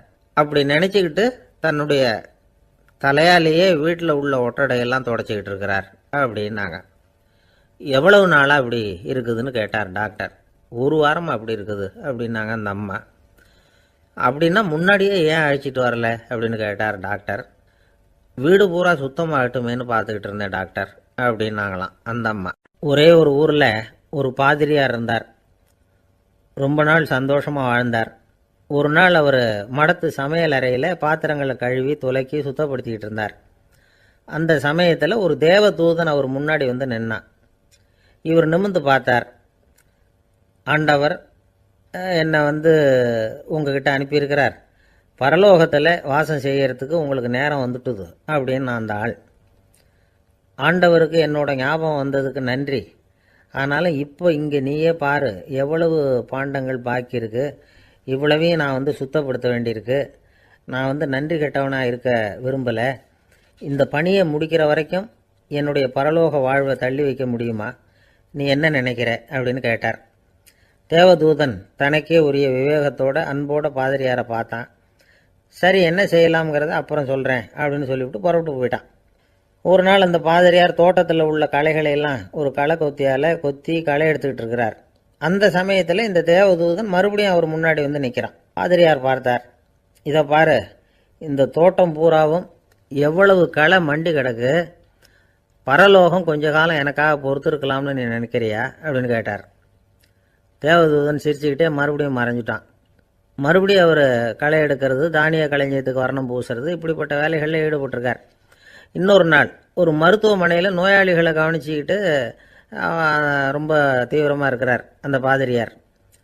ஒரு நோயாளியோட தாகத்துக்கு தண்ணீர் கொடுத்துட்டு நிமிர்ந்து பார்க்குறப்போ தேவதூதன் மறுபடியும் அவர் முன்னாடி வந்து நிற்கிறான். இந்த தடவை பாதிரியார் தன்னலமற்றவராக பேரன்பை காட்டக்கூடிய வகையில் தன்னுடைய 2 கைகளையும் உயர்த்தியபடி தேவதூதனின் கவனத்தை வந்து பிணியால் வாடக்கூடிய நோயாளிகளின் பக்கம் திருப்பினாராம். தேவதூதன் ஒன்றும் சொல்லலை, மறைஞ்சிட்டான். அன்னைக்கு சாயந்தரம் பாதிரியார் மடத்தில் உள்ள தன்னுடைய அறைக்கு போய் இளைப்பாறினார். யோசித்து பார்த்தார். தேவதூதனையும் தேவதூதனின் விருப்பத்தையும் பல நாள் தள்ளி போட்டு வந்ததையும் அவர் ரொம்ப நினச்சி பார்த்தார். திடீர்னு தான் முதுமை அடைகிறதையும் சோர்வு அடைகிறதையும் உணர்ந்தார். ஆண்டவரை நினச்சார். ஆண்டவரே, உம்முடைய தூதனை மறுபடியும் என்கிட்ட அனுப்புனா நான் சந்திக்கிறதுக்கு ஆவலாக இருக்கேன் அப்படின்னு சொல்கிறப்பவே தேவதூதன் பக்கத்தில் நின்னான். பாதிரியார் நிமிர்ந்து பார்த்தார். நீ இப்போவே என்னை அழைச்சிக்கிட்டு போக விரும்பினா நான் பரலோகத்துக்கு வர்றதுக்கு தயாராக இருக்கேன்னார். தேவதூதன் அந்த பாதிரியாரை அன்போடவும் விவேகத்தோடவும் பார்த்து, நீங்கள் என் கூட பரலோகத்துக்கு வர்ற தயாராக இருக்கிறதா சொல்கிறீங்க, ஆனால் நீங்கள் இது வரைக்கும் வேறு எங்கே இருந்ததா நினைக்கிறீங்க அப்படின்னானா. அப்படின்னா இது வரைக்கும் இருந்த இடம்தான் பரலோகம் அப்படிங்கிறத உணர்த்தியிருக்கிறான். பரலோகம்னா என்னென்னு புரிஞ்சுக்கிறதுக்கு இந்த சம்பவம் நமக்கு உதவியாக இருக்குது. தொண்டு செய்கிறத விட பெரிய செயல் வேறு எதுவும் இருக்க முடியாது. அது நம்ம மனசுக்கு கொடுக்குற சுகத்தை வேறு எதுவும் கொடுக்க முடியாது. நாம் தொண்டு செய்கிற இடம் தான் அந்த புண்ணிய இடம். ஆனால் இந்த காலத்துல எல்லாம் நாம் தொண்டு செய்யணும்னு நினச்சி ஏதாவது ஆரம்பித்தா கூட அதை ஒரு மாதிரியாக சுற்றி நின்று வேடிக்கை பார்க்க ஆரம்பிச்சிடுறாங்க. ஒரு பெரியவர் அப்படி தான் ஒரு தொண்டு செஞ்சுக்கிட்டு இருந்தார். ஒரு கோவில் கட்டிக்கிட்டு இருந்தாங்க. அதில் ஒரு இடத்துல ஒரு பலகையை வச்சு ஆணி அடிக்கிற வேலையை செஞ்சுக்கிட்டு இருந்தார் அந்த பெரியவர். ஒரு சின்ன பையன் அதை ரொம்ப ஊக்கமாக அக்கறையாக கவனிச்சிக்கிட்டு இருந்தான். பெரியவர் இதை கவனித்தார். என்னப்பா பார்க்குற, உனக்கும் இது மாதிரி தொண்டு செய்யணும்னு ஆசையாக இருக்கா அப்படின்னு கேட்டார். அதுக்கு அந்த பையன் சொல்கிறான், அப்படி இல்லைங்க, நீங்கள் ஆணி அடிக்கிறப்போ கையில் சுத்தியால் அடிச்சுக்கிட்டா எப்படி துடிப்பீங்க, எப்படி கத்துவீங்கன்னு தெரிஞ்சுக்கிறதுக்காக அதை பார்க்கணும்னு ஆசை, அதுக்காக தான் காத்துக்கிட்டு இருக்கேன் அப்படின்னு நான். ஒரு ஊரில் ஒரு ஞானி இருக்கிறார். ரொம்ப பெரிய ஞானி, ரொம்ப வயசாயிட்டுது. கடைசி காலத்தில் அவர்கிட்ட சில பேர் வந்தாங்க. உங்கள் குரு யார் அப்படின்னு கேட்டாங்க. அவர் நிமிர்ந்து பார்த்தார். எனக்கு ஆயிரக்கணக்கான குருமார்கள் உண்டு, அவங்க பேரெல்லாம் சொல்லணும்னா இந்த காலம் பத்தாது, ஆனால் முக்கியமான ஒரு 3 பேரை பற்றி மட்டும் உங்களுக்கு சொல்கிறேன் அப்படின்னாராம். அப்புறம் சொன்னார், அந்த 3 பேரில் ஒருத்தன் ஒரு திருடன். ஒரு சமயம் ஒரு பாலைவனம் வழியாக நான் போய்கிட்டு இருந்தேன். அப்போது வழி தவறி போய் ஒரு கிராமத்துக்கு போயிட்டேன். அது இருட்டு நேரம், நடு ராத்திரி, ஊரே உறங்கி போச்சு.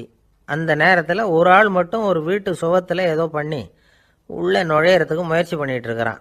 அவங்கிட்ட போய் நான் இன்றைக்கி இங்கே எங்கே தங்க முடியும் அப்படின்னு கேட்டேன். அதுக்கு அவன், இந்த ராத்திரி வேளையில் அது ரொம்ப சிரமம், ஒரு திருடனோட உங்களால் தங்க முடியும்னா நீங்கள் என்னோட தங்கலாம் அப்படின்னா. நான் அவங்க கூட 1 மாதம் தங்கியிருந்தேன். ஒவ்வொரு நாள் ராத்திரியும் இப்போ நான் என்னுடைய வேலைக்கு போகிறேன், நீங்கள் ஓய்வு எடுத்துக்கோங்க அப்படின்னு சொல்லிவிட்டு போவான். அவன் திரும்பி வந்த உடனே உனக்கு ஏதாவது கிடைச்சிதான்னு நான் கேட்பேன். அதுக்கு அவன், இன்னைக்கு ராத்திரி ஒன்றும் இல்லை, நாளைக்கு மறுபடியும் முயற்சி பண்ணுவேன் அப்படின்பா. எப்பவும் அவன் நம்பிக்கை இழந்ததே கிடையாது, எப்பவும் சந்தோஷமாகவே இருப்பான். நானும் ரொம்ப காலமாக தியானம் பண்ணிக்கிட்டே இருந்தேன், ஒன்றுமே நடக்கலை. ஆனால் நான் என்ன பண்ணேன் தெரியுமா, மனசு வருத்தப்படும், நம்பிக்கை இழந்துருவேன். அப்போல்லாம் அந்த திருடனுடைய விடாமுயற்சி தான் ஞாபகத்துக்கு வரும். அதனால் அந்த திருடன் எனக்கு ஒரு குரு. என்னுடைய 2வது குரு யாருன்னா அது ஒரு நாய். இது எப்படின்னா, ஒரு சமயம் எனக்கு ரொம்ப தாகமாக இருந்தது. ஒரு நதியை நோக்கி போய்கிட்டு இருந்தேன். அப்போ ஒரு நாயும் வந்தது. அதுக்கும் தாகம். ஓடி ஆற்றை பார்த்தது. அதோட நிழல் ஆற்றுல தெரிஞ்சது. அதை பார்த்ததும் பயந்துட்டுது.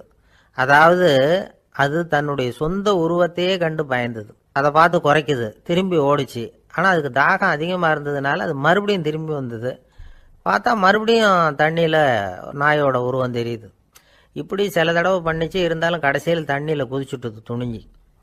இப்படி குதித்த உடனே அதோட உருவமும் மறைஞ்சுட்டுது. இதை பார்த்தேன். நான் என்ன புரிஞ்சுக்கிட்டேன்னா, எவ்வளவு தான் பயம் இருந்தால் கூட ஒருத்தன் தைரியமாக காரியத்தில் இறங்கணும் அப்படிங்கிறத புரிஞ்சுக்கிட்டேன்.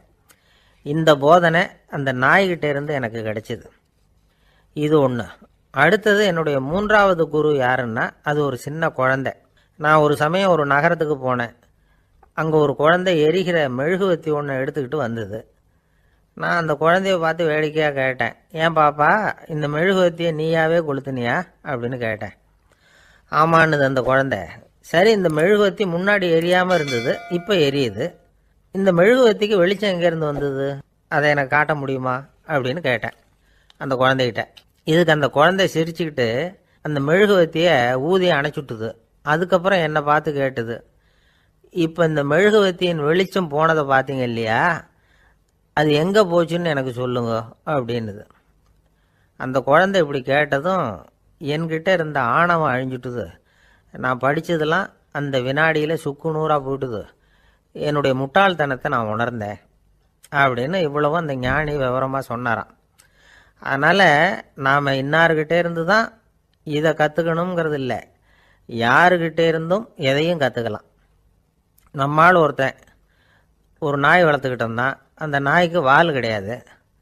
யாரோ ஏற்கனவே வெட்டி எடுத்துட்டாங்க. இந்த நாய் தான் சார் எனக்கு குரு, அதுகிட்டே இருந்து கூட நான் பாடம் கற்றுக்கிட்டு இருக்கிறேன் அப்படின்னா. அப்படி என்ன கற்றுக்கிட்டேன் இந்த வால் இல்லாத நாய்கிட்டே இருந்து அப்படின்னு கேட்டோம். நாம் யாருக்கிட்டையும் வாலாட்டக்கூடாது அப்படிங்கிற பாடத்தை அதுகிட்டே இருந்து தான் நான் கற்றுக்கிட்டேன் அப்படின்னா. ஒருத்தர் சிகரெட்டும் கையுமா வந்தார். சார், இந்த புகைப்பிடிக்கிற பழக்கத்தை நிறுத்தி போடணும்னு தான் பார்க்குறேன், முடியலேன்னார். புகைப்பிடிக்கிறத நிறுத்துறது ரொம்ப சுலபம் சார் அப்படின்னார் இன்னொருத்தர். எப்படி சொல்கிறீங்கன்னு கேட்டார் அவர். நான் கூட ஏற்கனவே 10 தடவை அந்த பழக்கத்தை நிறுத்தி இருக்கிறேன் சார் அப்படின்னார் இவர். இதிலேருந்து என்ன தெரியுது? புகைப்பழக்கத்தை திடீர்னு விட்டு விடுறதுங்கிறது ரொம்ப கஷ்டம்னு தெரியுது. இருந்தாலும் இது சம்பந்தமான ஆராய்ச்சி, அனுபவம், இது ரெண்டையும் அடிப்படையாக வச்சு சில வழிமுறைகளை சொல்கிறாங்க. அதாவது புகைப்பிடிக்கிறத நிறுத்துறதுக்கு 10 வழிகள் உண்டு அப்படின்னு சொல்கிறாங்க. அது என்னங்கிறது தெரிஞ்சுக்கிட்டா உபயோகப்படுதான்னு பார்க்கலாமே. முதல் கருத்து என்னன்னா, கொஞ்ச நாளைக்கு புகைப்பிடிக்கிற நண்பர்களை விட்டு விலகி இருக்கணும். இதனால் புகைப்பிடிக்கிற ஆசை குறையும். அந்த பழக்கத்தை மறுபடியும் ஆரம்பிக்கப்படாதுங்கிற எண்ணம் உறுதிப்படும். ரெண்டாவது கருத்து, புகைப்பிடிக்கிறதை எதிர்த்து தீவிரமாக பிரச்சாரம் செய்ய ஆரம்பிச்சிடணும். அது அடுத்தவங்களுக்கும் உபயோகப்படும், உங்களுக்கும் உபயோகப்படும். உங்கள் உள்ளுணர்வை அது தூண்டும், உங்களை உறுதி கொள்ள வைக்கும். மூன்றாவது கருத்து என்னென்னா, தினமும் 2 தடவை குளிக்கணும். எப்படி தெரியுமா? முதல்ல வெது வெதுப்பான தண்ணீர், அப்புறம் குளிர்ந்த தண்ணீர், இப்படி மாறி மாறி குளிக்கணுமா. நாலாவது கருத்து, உடற்பயிற்சிகள் செய்யணும். மூச்சு வாங்குற மாதிரியான பயிற்சிகள் ரொம்ப நல்லதான். பிராணாயாமம் அப்படிங்கிற மூச்சு பயிற்சி ரொம்ப நல்லதுங்கிறாங்க. அப்புறம் 5வது கருத்து, சாப்பாடு மிதமாக இருக்கணும், சீராக இருக்கணும். பச்சை காய்கறிகள், பழங்கள் சாப்பாட்டில் சேர்த்துக்கலாம். அடிக்கடி கொஞ்சம் கொஞ்சமாக சாப்பிட்டு ரத்தத்தில் சர்க்கரையின் அளவை பராமரிக்கணும். இது நரம்புகளை அமைதிப்படுத்தும். 6வது கருத்து என்னென்னா, ரொம்ப நேரம் பசியோடு இருக்கக்கூடாது. புகைப்பிடிக்கிறத நிறுத்த முயற்சி செய்யும் பொழுது எடை குறைப்பு நடவடிக்கைகளை மேற்கொள்ளக்கூடாது. 7வது கருத்து, காப்பி, தேநீர், மதுபானம், அப்புறம் போதைப் பொருள்கள் கலந்த உணவுகள் இதெல்லாம் வேணாம். புகைப்பிடிக்கிறத அதெல்லாம் ஊக்கப்படுத்தும். கடுகு, மிளகு, அப்புறம் காரமான பொருள்களை தவிர்க்கணும். உப்பு அளவை குறைக்கணும். தினமும் 10 குவளை தண்ணீராவது குடிக்கணும். வெறும் தண்ணி புகைப்பிடிக்கிற ஆவலை தணிக்குதான். 8வது கருத்து, கையில் சிகரெட்டு, புகையில ஏதாவது இருந்தால் உடனே தூக்கி எறிஞ்சிருங்க. அது கையில் இருக்கிற வரைக்கும் புகைப்பிடிக்கிற ஆசை வந்துக்கிட்டே இருக்கும். 9வது கருத்து என்னென்னா, இறை நம்பிக்கை உள்ளவங்க புகைப்பிடிக்கிற எண்ணம் வர்றப்போவெல்லாம் பிரார்த்தனை செய்ய ஆரம்பிச்சுடலாம். 10வது கருத்து, உங்களுக்கு ரொம்பவும் வேண்டியவங்க யாரோ அவங்கக்கிட்ட எல்லாம் நீங்கள் புகைப்பிடிக்கிறத நிறுத்தி விட்டதா சொல்லிவிடுங்க. இந்த 10 வழிகளையும் கடைபிடிக்க ஆரம்பிச்சுட்டா புகைப்பிடிக்கும் பழக்கத்தை நிறுத்தி விடலாம் அப்படின்னு சொல்கிறாங்க அனுபவப்பட்டவங்க. முயற்சி பண்ணி பார்க்கலாம். ஒரு முக்கியமான இடத்துல நின்றுக்கிட்டு இருந்தார் ஒருத்தர். அங்கே இன்னொருத்தர், ஏன் சார் இந்த இடத்துல சிகரெட் பிடிக்கலாமா அப்படின்னு அனுமதி கேட்டார். இந்த இடத்துல சிகரெட் பிடிக்கக்கூடாதுங்க அப்படின்னாரு இவர். நீங்கள் இப்படி சொல்கிறீங்க, ஆனால் இந்த இடத்துல கீழே நிறைய சிகரெட் துண்டுகள் கிடக்குதே, அவங்கெல்லாம் யார்? அவங்கெல்லாம் உங்கள் மாதிரி என்கிட்ட அனுமதி கேட்காதவங்க அப்படின்னாராம் இவர். இந்த உலகத்தில் எவ்வளவோ உயிரினங்கள் இருக்குது. ஒவ்வொன்றும் ஒவ்வொரு விதமாக சண்டை போடுது. இப்போ 2 மாடு சண்டை போட்டுக்குதுன்னு வச்சுங்க, என்ன பண்ணும்? 2 முட்டிக்கும். அதுக்கு சண்டை போடுறதுக்கு ஆயுதமாக உபயோகப்படுறது அதோட கொம்பு. 2 சேவல் சண்டை போட்டுக்குதுன்னு வச்சுங்க, அதுக்கு ஆயுதமாக உபயோகப்படுறது அதோட கால் நகம். காலால் தான் அது ஒன்றோட ஒன்று சண்டை போட்டுக்கும். ஆனால் 2 மனுஷன் சண்டை போட்டுக்கிறான்னு வச்சுங்க, இவன் இன்னதை தான் ஆயுதமாக உபயோகப்படுத்துவான்னு குறிப்பிட்டு சொல்ல முடியாது. கல்லை எடுப்பான், கத்தி எடுப்பான், துப்பாக்கி எடுப்பான், என்ன வேணாலும் பண்ணுவான். வாயால் திட்டுவான், கையால் அடிப்பான், காலால் உதைப்பான், சகலகலா வல்லவன். விலங்குகள்லாம் பொதுவாக வாயை சாப்பிட்றதுக்கு மட்டும்தான் உபயோகப்படுத்துது. ஆனால் இவனுக்கு சாப்பிட்றதுக்கும் அதுதான், சாப்பிட்டு விட்டு திட்டுறதுக்கும் அதுதான். ஆனால் ஒரு விஷயத்தில் மட்டும் கெட்டிக்கிறேன். அதாவது நாம் சண்டை போட்டுக்கிட்டாலும் பரவாயில்லை, கோழிகள் சண்டை போடாமல் இருக்கணும் அப்படின்னு ஆசைப்படுறான். எதுக்காக? கோழிகள் சண்டை போடாமல் இருந்தால் நிறைய முட்டைகள் போடுமா, அதுக்காக தான் இந்த அக்கறை. கோழி பண்ணை வச்சுருக்கிறவங்களுக்கு இது ஒரு பெரிய பிரச்சனை. அதாவது பண்ணையில் இருக்கிற கோழிகளுக்குள்ளே அடிக்கடி சண்டை வந்துடும், அதனால் முட்டை உற்பத்தி குறைஞ்சிரும். சரி, இதுக்கு என்ன பண்ணுறது? பண்ணையில் போய் உட்காந்துக்கிட்டு தினமும் பஞ்சாயத்து பேசிகிட்டு இருக்க முடியுமா? அமெரிக்காவில் கோழி பண்ணை வச்சுருக்கிற ஒருத்தர் இதை பற்றி யோசனை பண்ணி பார்த்தாராம். ஒரு வழியையும் கண்டுபிடிச்சிருக்கார். கோழிக்கெல்லாம் மூக்கு கண்ணாடி மாட்டி விட்டுட்டோம்னா அது சண்டை போடுற குணம் குறைஞ்சிரும், முட்டை அதிகமாகிடும். அந்த கண்ணாடியில் உள்ள லென்ஸு சிவப்பு நிறத்தில் இருக்கணும், அவ்வளவுதான் அப்படின்னு அவர் கண்டுபிடிச்சாராம். இது ஏற்கனவே நடைமுறையில் கண்டுபிடிக்கப்பட்ட ஒரு விஷயம். ஆனால் எல்லா கோழிக்கும் சிவப்பு மூக்கு கண்ணாடி எப்படி மாட்டி விடுறது? அப்படியே மாட்டி விட்டாலும் அது நழுவாமல் இருக்கணுமே. இப்போ நாமெல்லாம் நடு விரலால் மூக்கு கண்ணாடி நடுவில் தொட்டு அப்படி ஸ்டைலாக சரி பண்ணிக்கிறோம், அது மாதிரி கோழி எப்படி சரி பண்ணிக்கும்? இதுதான் பிரச்சனை. இதுக்கு அவர் என்ன வழி கண்டுபிடிச்சாருன்னா, கோழிக்கெல்லாம் மூக்கு கண்ணாடிக்கு பதிலாக விழியொட்டு வில்லைகள், கான்டாக்ட் லென்ஸ், அதை பொருத்தி விட்டா என்ன அப்படின்னு யோசனை பண்ணார். அதே மாதிரி பண்ணார். அதே மாதிரி செஞ்சு பார்த்தார், வெற்றி. அதுக்கப்புறம் கோழியெல்லாம் சண்டை போட்டுக்கலையாம், சமாதான பிரியர்களாக ஆகிட்டு தான். கோழிகளுக்கு இயல்பாகவே சண்டை போடுற குணம் உண்டு. ஆனால் அதோட கண்ணுக்கு பார்க்குற பொருள்லாம் ரோஜா நிறத்துலையோ அல்லது இன்னும் சொல்லப்போனால் அழுத்தமான சிவப்பு நிறத்துலையோ தெரிஞ்சதுன்னா சண்டை போடுற குணம் குறைஞ்சிருதான். அந்த சமயத்தில் அது அதிகமாகவும் முட்டையிட ஆரம்பிச்சுடுதான். அதே நேரத்தில் இறை எடுக்கிறத கூட குறைச்சிக்குதான். இது ஏன் இப்படி பண்ணுதுங்கிறது விஞ்ஞானிகளுக்கு இன்னமும் புரியலையா. எப்படியோ அமெரிக்க கோழிகள்லாம் கான்டாக்ட் லென்ஸ் பொருத்திக்க ஆரம்பித்தாச்சு. கோழி கழுத்தை பிடிச்சிக்கிட்டு ஒரு சில வினாடிகளில் அதை பொருத்தி விட்றாங்களாம். கோழியோட ஆயுள் பூரா அது அப்படியே இருக்குமா.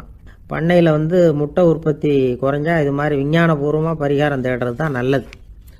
நமக்கு வேண்டியப்பட்ட ஒருத்தர், அவர் ஒரு கோழி பண்ணை வச்சுருந்தார். அந்த பண்ணையில் பாதி கோழி திடீர்னு செத்து போச்சு. உடனே ஒரு கால்நடை மருத்துவர்கிட்ட போக வேண்டியது தானே. அங்கே போகல, உள்ளூரில் மந்திரம் பண்ணிகிட்டு இருந்த ஒரு சாமியார்கிட்ட போனார். அவர் காலில் விழுந்தார். சாமி, என் பண்ணையில் பாதி கோழி செத்து போட்டுதுன்னார். சாமியார் யோசனை பண்ணார். சரி, பண்ணையில் வாசப்படி கிழக்கு பக்கமாக வச்சுருக்கியா மேற்கு பக்கமாக வச்சுருக்கியான்னு கேட்டார். கிழக்கு பக்கமாக இருக்குன்னார் அவர். அதுதான் தப்பு, மேற்கு பக்கமாக அதை மாற்று சரியாக போடும்னாராம். அதே போல் இவர் போய் மாற்றிவிட்டார். அப்பவும் பாதி செத்து போச்சு. மறுபடியும் சொன்னார், சாமி மறுபடியும் பாதி கோழி செத்து போட்டுதேன்னார். சரி, கூரை எப்படி போட்டிருக்க, ஓடு போட்டிருக்கியா இல்லை கீத்து போட்டிருக்கியான்னார். ஓடு போட்டிருக்கேன்னாராம் அவர். அதுதான் தப்பு, கீத்து போட்டுரும் சரியாக போடும்னாராம். சரின்னு போய் அதையும் மாற்றி பார்த்தார். மறுபடியும் போயிட்டுது, கோழி செத்து போச்சு. வந்தார், மறுபடியும் பாதி செத்து போச்சு சாமின்னு வந்தார். இவரும் யோசனையை மாற்றி மாற்றி சொல்லிகிட்டே இருக்கிறார். இப்படி அவரும் மாற்றி மாற்றி பார்த்தார். 6வது தடவையாக அவரை தேடிட்டு வந்தார். அந்த சமயத்தில் இவர் ரொம்ப தீவிரமாக யோசனை பண்ணி பார்த்துட்டு, அது சரிப்பா, நீயும் என்கிட்ட சளைக்காமல் வந்துக்கிட்டு இருக்கிற, நானும் யோசனை சொல்லிகிட்டு இருக்கேன். இப்போவும் உங்ககிட்ட சொல்கிறதுக்கு என்கிட்ட யோசனை நிறையா இருக்குது, ஆனால் சோதிக்கிறதுக்கு உங்ககிட்ட கோழி இல்லையே, என்ன பண்ணுறது அப்படின்னாராம் இவர். ஒரு சீன தேசத்து அரசர் இருந்தார். அவருக்கு வயசாயிட்டுது. அவருக்கு அடுத்தபடியாக அவருடைய புள்ள பட்டத்துக்கு வரணும், ஆட்சி பொறுப்பை ஏற்றுக்கணும். ஒரு நல்ல தலைவனுக்கு இருக்க வேண்டிய பண்புகள்லாம் தன்னுடைய மகனுக்கு இருக்கணும்னு விரும்பினார் அந்த அரசர். அதனால் இளவரசனை பக்கத்தில் இருந்த ஒரு குரு கிட்ட அனுப்புனார். இளவரசன் அவர்கிட்ட போய் சேர்ந்தான். அந்த குரு என்ன பண்ணார் தெரியுமா? இவனை பார்த்து சொன்னார், இதை பாருப்பா, நீ என்ன பண்ணுற, இப்போவே பக்கத்தில் இருக்கிற காட்டுக்கு போ, நடு காட்டில் போய் ஒரு இடத்துல உட்காந்துக்கோ. அங்கே என்னென்ன சத்தம்லாம் உன் காதில் விழுதுன்னு கவனித்து கேளு.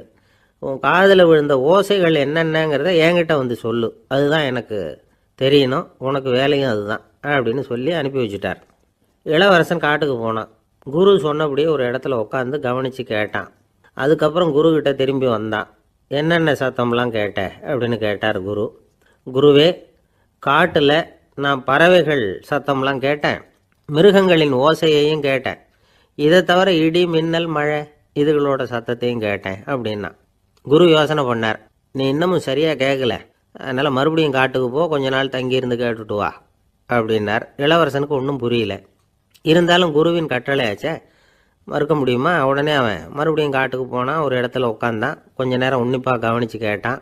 சில நாள் கழித்து குருக்கிட்ட திரும்பி வந்தான். குருவே, இந்த தடவை சில துல்லியமான சத்தங்களை எல்லாம் கேட்டான். தேனி பறக்கிற சத்தம், நீரோடையின் மெல்லிய ஓசை, இதெல்லாம் கேட்டேன்னா. குரு சிரித்தார். நீ மறுபடியும் காட்டுக்கு போ, இன்னும் சில நாள் அங்கே இரு, முழுமையாக கவனமாக கேட்டுக்கிட்டு வா அப்படின்னு சொல்லி அனுப்பி வச்சுட்டார். இளவரசனுக்கு குழப்பம் அதிகமாயிட்டுது. ஒன்றுமே புரியல. மறுபடியும் காட்டுக்கு போனான். மௌனமாக ஒரு இடத்துல உட்காந்துட்டான். அப்படியே தியானத்தில் ஆழ்ந்துட்டான். சில நாளில் அவனுக்கு இதுவரை கேட்காத ஓசைகள்லாம் கேட்க ஆரம்பிச்சிட்டுது. இதைத்தான் நான் கேட்கணும்னு என்னுடைய குரு எதிர்பார்த்துருக்கிறாருங்கிறத புரிஞ்சுக்கிட்டான். உடனே குரு கிட்ட ஓடனான். குருவே, இந்த தடவை காதுகளுக்கு கேட்க முடியாத சில ஓசைகளை கூட என்னால் உணர முடிஞ்சுது.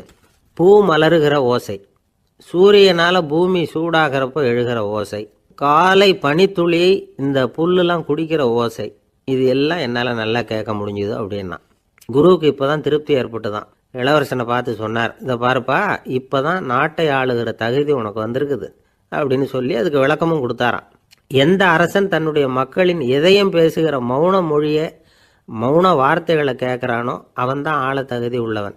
எந்த அரசன் தன்னுடைய மக்களின் உணர்ச்சிகளை உண்மையாக உணர்றானோ அவன்தான் முதன்மையான அரசன். போலி வார்த்தைகளை மட்டும் கேட்டுட்டு பல மௌன ராகங்களை காதில் வாங்கிக்காதவன் அரசனே இல்லை. எந்த நாட்டில் எப்போ ஒரு அரசன் தன்னுடைய மக்களின் உணர்ச்சிகளை கேட்க மறுக்கிறானோ அன்னையிலேருந்தே அந்த நாடு அழிய தொடங்குது அப்படின்னு அர்த்தம். இதுதான் அந்த குரு இளவரசனுக்கு போதிச்சது. வாயால் பேசுகிறத மட்டும் கேட்டு ஏமாறக்கூடாது, உணர்ச்சிகளையும் கேட்கறதுல தான் மனப்பக்குவம் உண்டாகும். மக்கள் உணர்ச்சிகளை புரிந்து கொள்ளாத அரசர்கள் நீடிச்சிருக்க முடியாது. அது மாதிரி நாடுகளில் அடிக்கடி குழப்பம் தான் உண்டாகும். அப்படி இருந்தால் அடிக்கடி ஆட்சி மாறிக்கிட்டு இருக்கும். அப்படிப்பட்ட ஒரு தேசம், அங்கே ஒரு சிறைச்சாலையில் 3 கைதிகள் பேசிக்கிட்டு இருந்தாங்க. ஒருத்தன் சொன்னான், நான் இந்த நாட்டு ராஜாவை எதிர்த்து பேசிக்கிட்டு இருந்தேன், அதனால் என்னை பிடிச்சி கொண்டாந்து இங்கே போட்டுட்டாங்க அப்படின்னா ஒருத்தன். இன்னொருத்தன் சொன்னான், நான் இந்த நாட்டு ராஜாவை ஆதரித்து பேசிக்கிட்டு இருந்தேன், அதனால் என்னை பிடிச்சி கொண்டாந்து இங்கே தள்ளிவிட்டாங்க அப்படின்னா. அது சரி, நீ என்ன தப்பு பண்ண அப்படின்னு சொல்லி 3வது ஆளை பார்த்து இவங்க கேட்டாங்க. அதுக்கு அந்த ஆள் சொல்கிறான், நான் தான் இந்த நாட்டு ராஜா அப்படின்னானா. ஒரு ஊரில் ஒரு பெரிய ஞானி இருந்தார். அவர் படுக்கையில் இருந்தார். இன்னும் கொஞ்ச நேரம்தான் அவர் இந்த உலகத்தில் இருக்க போகிறார். அவரை சுற்றி ஏகப்பட்ட கூட்டம். ஏற்கனவே அவருடைய உபதேசங்களை கேட்டவங்க பல பேர் அவரை சுற்றி நிற்கிறாங்க. அந்த ஞானி மெதுவாக கண்ணை திறந்து பார்க்குறார். எல்லாரும் அவருடைய கடைசி வார்த்தையை கேட்கறதுக்காக அவளோட காத்துக்கிட்டு இருக்கிறாங்க. அந்த ஞானி மெதுவாக பேச ஆரம்பித்தார். நான் என்னுடைய வாழ்நாள் பூராவும் உங்களுக்கு நிறைய போதனைகள் சொல்லிக்கிட்டு இருக்கிறேன். பேரானந்தம், மகிழ்ச்சி, தியானத்தன்மை, இதை பற்றியெல்லாம் சொல்லியிருக்கிறேன். இப்போ நான் வேற ஒரு கரைக்கு போய்கிட்டு இருக்கிறேன். நான் இனிமேல் இந்த கரையில் இருக்க மாட்டேன். நீங்கள் நான் சொன்னதையெல்லாம் கேட்டீங்க, ஆனால் எதையும் நீங்கள் நடைமுறைப்படுத்தி பார்க்கல. எல்லாம் கேட்டதோடு சரி, அதோட விட்டுவிட்டீங்க. அப்புறம் அதை தள்ளி போட்டுக்கிட்டே வந்துட்டீங்க. மேலும் அதை தள்ளி போடுறதுல எந்த பிரயோஜனமும் கிடையாது. இப்போ நான் போய்கிட்டு இருக்கிறேன், உங்களில் யாராவது என்னோட வர்றதுக்கு தயாரா அப்படின்னு கேட்டார். அவ்வளவுதான், யாரும் வாயை திறக்கல. ஒரே மௌனம், சத்தமே இல்லை. ஒருத்தர் பார்த்துக்கிட்டே நிற்கிறாங்க. அந்த கூட்டத்தில் ஒரு ஆள் அந்த ஞானி கூடவே 40 வருஷத்துக்கு மேலே இருந்திருக்கிறான். அவனும் வாயை திறக்காமல் இன்னொருத்தன் முகத்தை பார்த்துக்கிட்டே நிற்கிறான். இந்த சமயத்தில் பின்னாடி நின்றுக்கிட்டு இருந்த ஒருத்தன் கையை தூக்கினான். ஞானி அவனை பார்த்தார். சரி, ஒருத்தனுக்காவது நம்மோட வர்றதுக்கு தைரியம் இருக்குது அப்படின்னு நினச்சார். ஆனால் அந்த ஆள் என்ன சொன்னான் தெரியுமா? ஐயா, நீங்கள் கேட்குறப்போ நான் உடனே எழுந்திருக்கல, கையை மட்டும்தான் தூக்கினேன். என்ன காரணம்னா, நான் எப்படி அடுத்த கரைக்கு சேர்றதுங்கிறது தெரிஞ்சுக்கிறதுக்காக தான். அந்த விவரத்தை மட்டும் இப்போ உங்ககிட்ட இருந்து நான் தெரிஞ்சுக்க ஆசைப்படுறேன். ஏன்னா இப்போ நான் உங்கள் கூட வர்றதுக்கு தயாராக இல்லை. எவ்வளவோ காரியங்களை நான் இன்னும் இங்கே முடிக்க வேண்டியிருக்குது. வீட்டுக்கு ஒரு விருந்தினர் வந்திருக்கிறார். என்னுடைய இளைய மகனுக்கு கல்யாணம் பண்ணி வைக்கணும். அதனால் இன்றைக்கி உங்கள் கூட வர முடியாது.